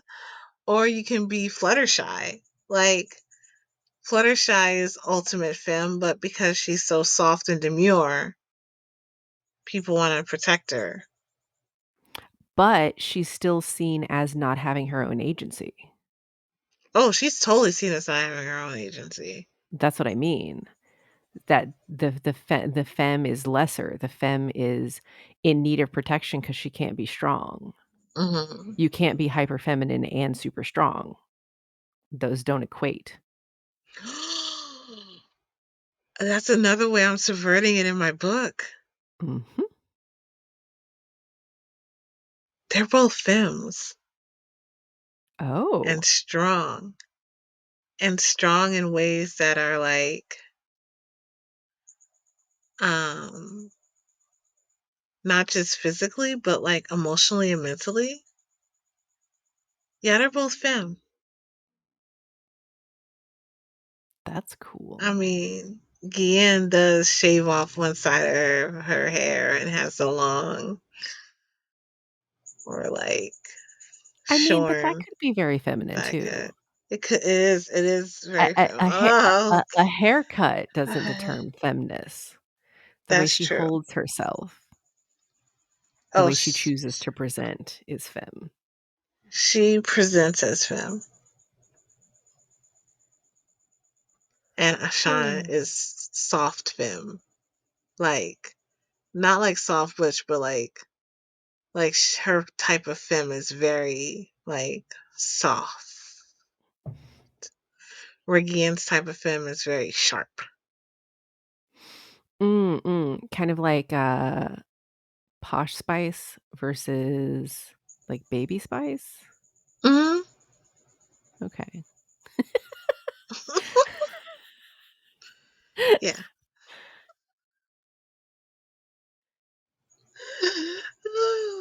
We're old, Yeah. y'all. So Okay. yeah. I just realized what I did. Yes, I am ancient. Please, please laugh and point now. Oh my God, yeah, they see femme as less than. So yeah, it's because they're repressed. It's because they're repressed. It's because they're repressed. That's why they're mad. But you know what? I'm gonna say Mm. at least we are, for the most part, losing our shit over age appropriate pairings. That's true. Yeah, there's not any that I have seen recently that are have a huge age gap. They're either teenagers together or they are adults together. There are a lot of ships out there that are not like that, though. That's I just thought of one. That's true. That's true. What what one did you think of?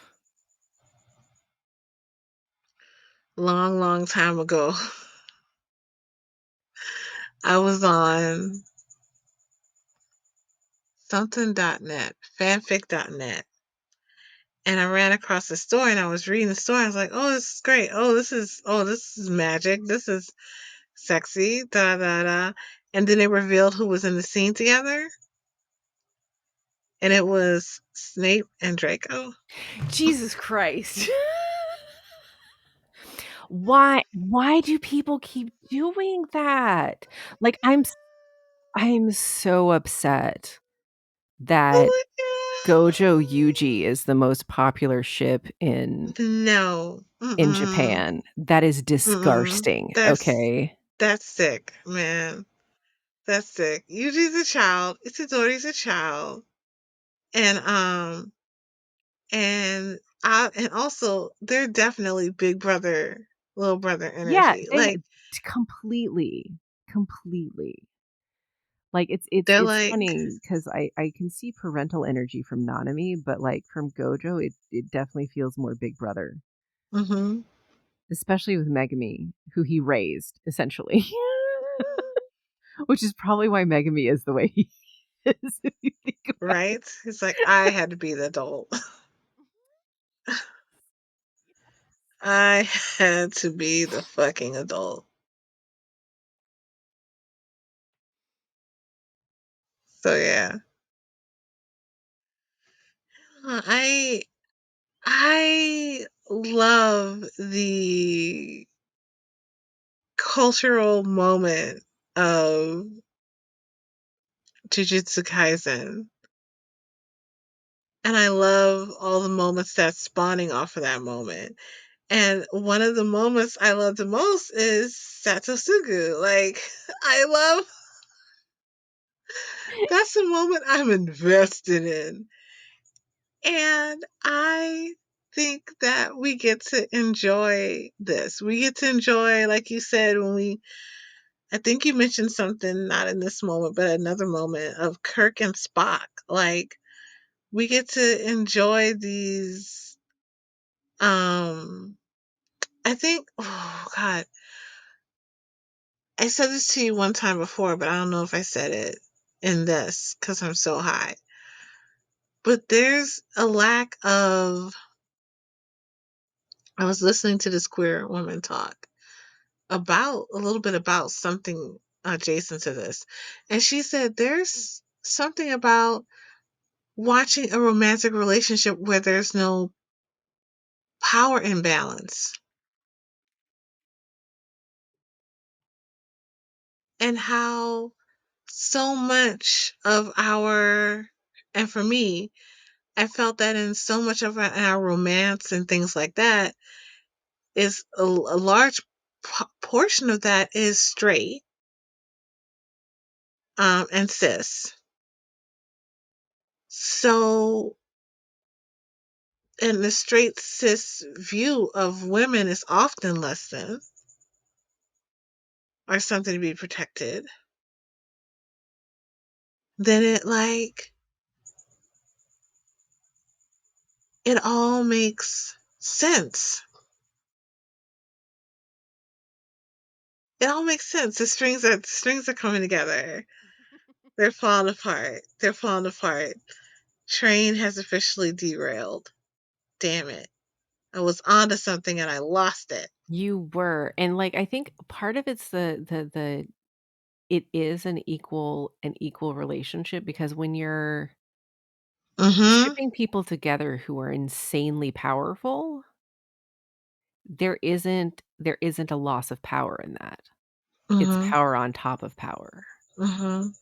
and I think maybe that's part of why oh, I gotta sneeze.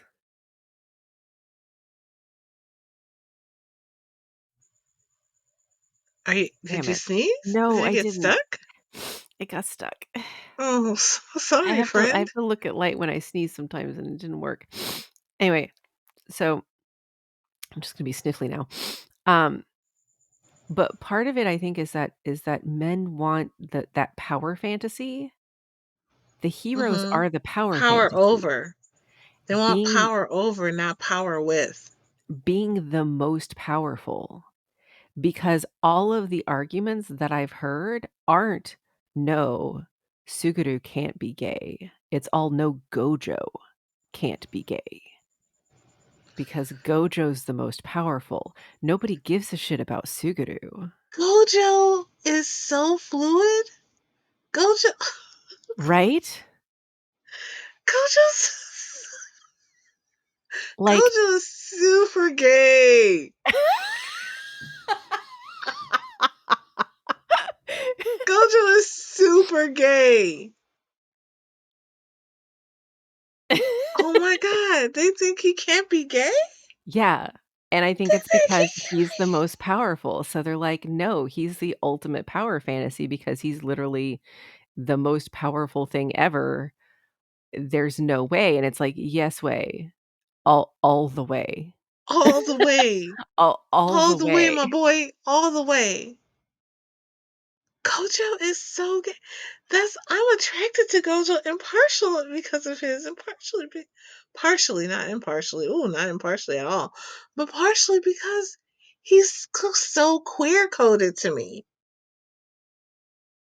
I can see that because he doesn't hold back emotions. Well, he does, but the way that he hides his emotions is in such a flamboyant way Mm-hmm. that it's familiar.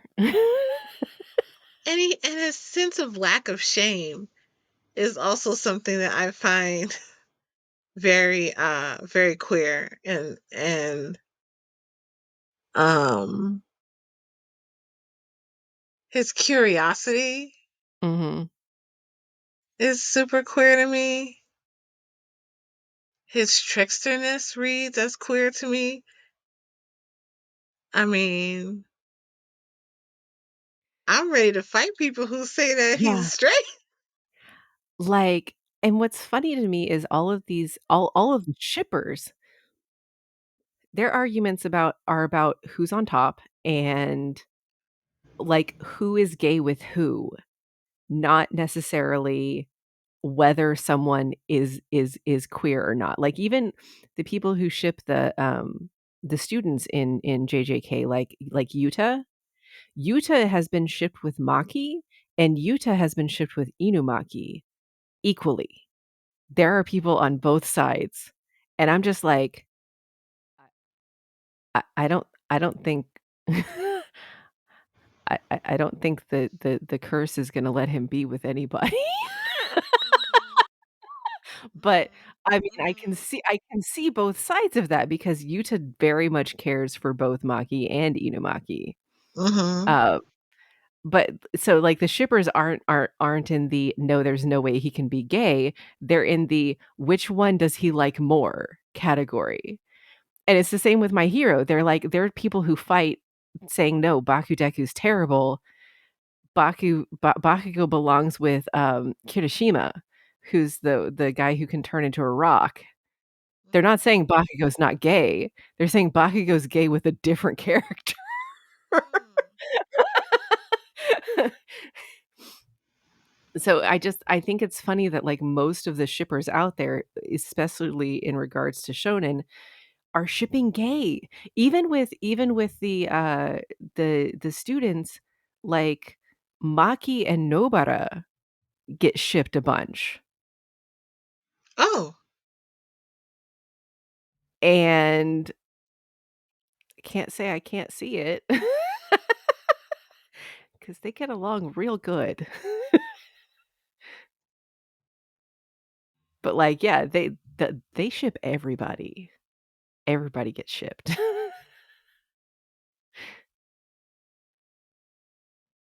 You can find anything if you look hard enough, that's all I I'm saying. did. I just looked. I'm sorry. I got distracted. I could tell by the look on your face, I'm like, "They're looking at stuff, aren't they?"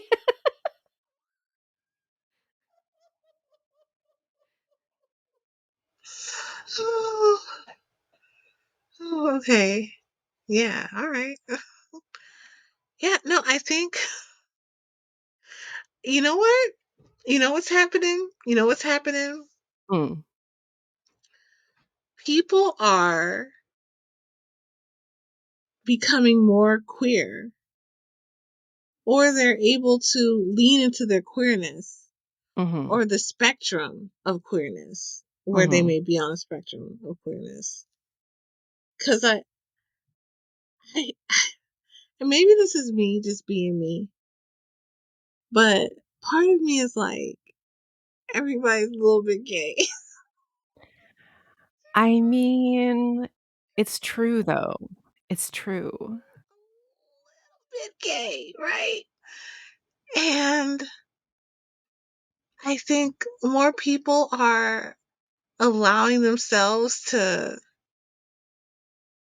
engage in that thought process, but but for the women in particular, I think for some reason it's safer to do it with men, whereas the men in particular who are doing it with female characters or are it still can be sexy for them and no like they say like, you know, oh, I'm not gay because I'm watching two girls be together. So, I think it's also I'm trying to think of And this they're because like, this I'm is not gay because I'm not watching two girls together. the one problem with shipping that I find are the people who are like, "I'm shipping them because I want to be in there." I feel like that's 100% where a lot of the male gaze is coming from. They wanna see 2 girls together so that they can be a part of it. But I'm Oh, curious yeah. as to how much of the female population doing the shipping between men is like that, because that is not something that crosses my mind when I ship. So, I don't have the point of reference as to why someone would think that. I didn't get it until after reading the point of views under You're Trapped in a Classroom with Satosugu and he's devouring you.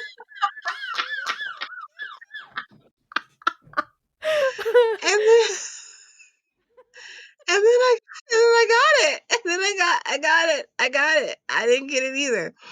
But I got it in that instance for this particular set. But that was just in that moment for the most part.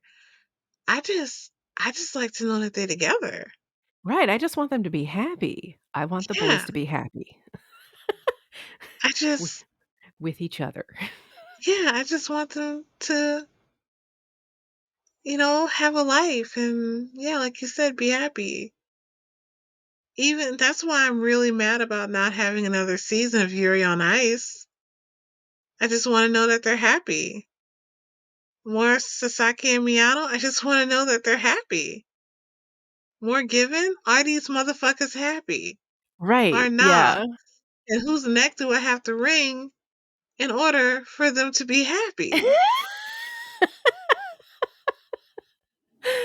That's it. It's real Yeah, simple. Given still hasn't gotten their happily ever after. They will. I think the next book will be it. Mm, They're not in a contentious situation at the moment, it's more just like they got busy. They got busy mm, and they started concentrating on other things, and they're worried about getting to college or not, or going professional with the band, that kinda thing. So, I'm kind of curious as to see what'll happen if they'll actually go professional or not. mm. Um That's the conflict there. Sasaki and Miyano is literally they need to be in college together, and then the author will give us what we want.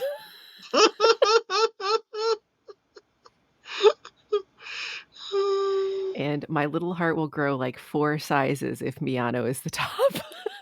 Oh my God. That's hilarious. Like, yes, I want them to be together. Well, I don't really care Sasuke about says he anything, but doesn't care. yeah, he does. He says that all the time, and that's why I'm like, I hold out hope that that's what will happen because Miyano is so tiny, Mhm. and I love tiny tops so much.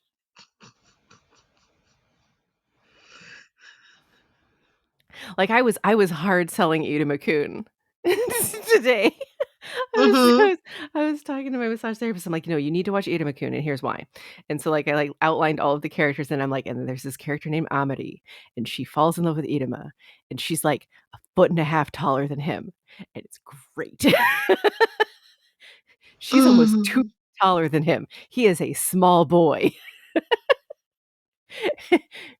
And he princess carries her at one point. It was the best thing ever. I really love tiny tops. I'm sorry. No, tiny tops are great. I don't know, I maybe it's because mean, I'm big. Sasaki's face. I don't know. Yeah, no, Sasaki's like 6'1" something. He's like tall, tall. Mhm. He's like proper tall, and Miyano's like 5'7", I Mhm. think, at the most, No, 5'6", he 5'7", wants to something be like that. 5'7". He's 5'6". Yeah, that's true, that's true. He wants to be 5'7". He feels like he'll be fulfilled if he's 5'7". Mhm. Oh, man. God, that show's good, though. It's so good. But, yeah, I'll see when the next comic's coming out because the 10th one has to be coming out at some point. Because she gave us that fucking preview. Mhm. I'm still mad at her for that.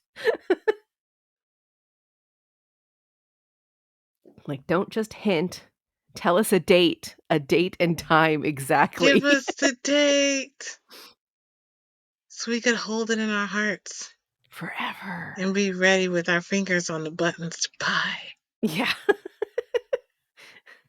Pre-order that shit.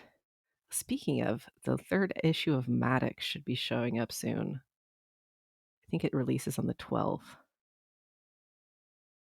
which I'm excited about. It's the last one, Hmm. though. The 3rd one is the last one. There won't be any more after that. Hmm. Well, friend, I think I have to go eat something. You do, and we've been going for 2.5 hours, so All right. If you were going to leave anyone with anything, what would it be? hmm. God, we talked about a lot. Understand your own red flags and why you are attracted to them, because I think that will help with your healing journey a lot. And also, just let them be gay. Let everyone be gay all the time. Let them be gay, please. Please and thank you. That's perfect. If I were going to leave anyone with anything from this episode, it would be explore yourself. Like figuratively and literally, like explore yourself. Um, I think that we have spectrums within us and we get to explore what those spectrums are instead of saying we have to be some sort of way because society dictates it or we have to think a certain way because society dictates it. Like Really explore yourself, explore your gender expression, explore the feminine and masculine ends of you, explore all those spaces in between. Like it's so much fun. Like you learn so much from switching your lens. Like I know when I'm looking through the world with a more masculines, it looks different when I'm looking through my feminines, and then it's different when I'm looking without a lens or a combination of both of them. Like it I can't explain it. It's a beautiful and it feels confusing, but it's only confusing until you realize like all of it is made up. Mm, And mhm. until you realize that, what was that? Gender is a concept or something like that. Gender is a Like construct. construct.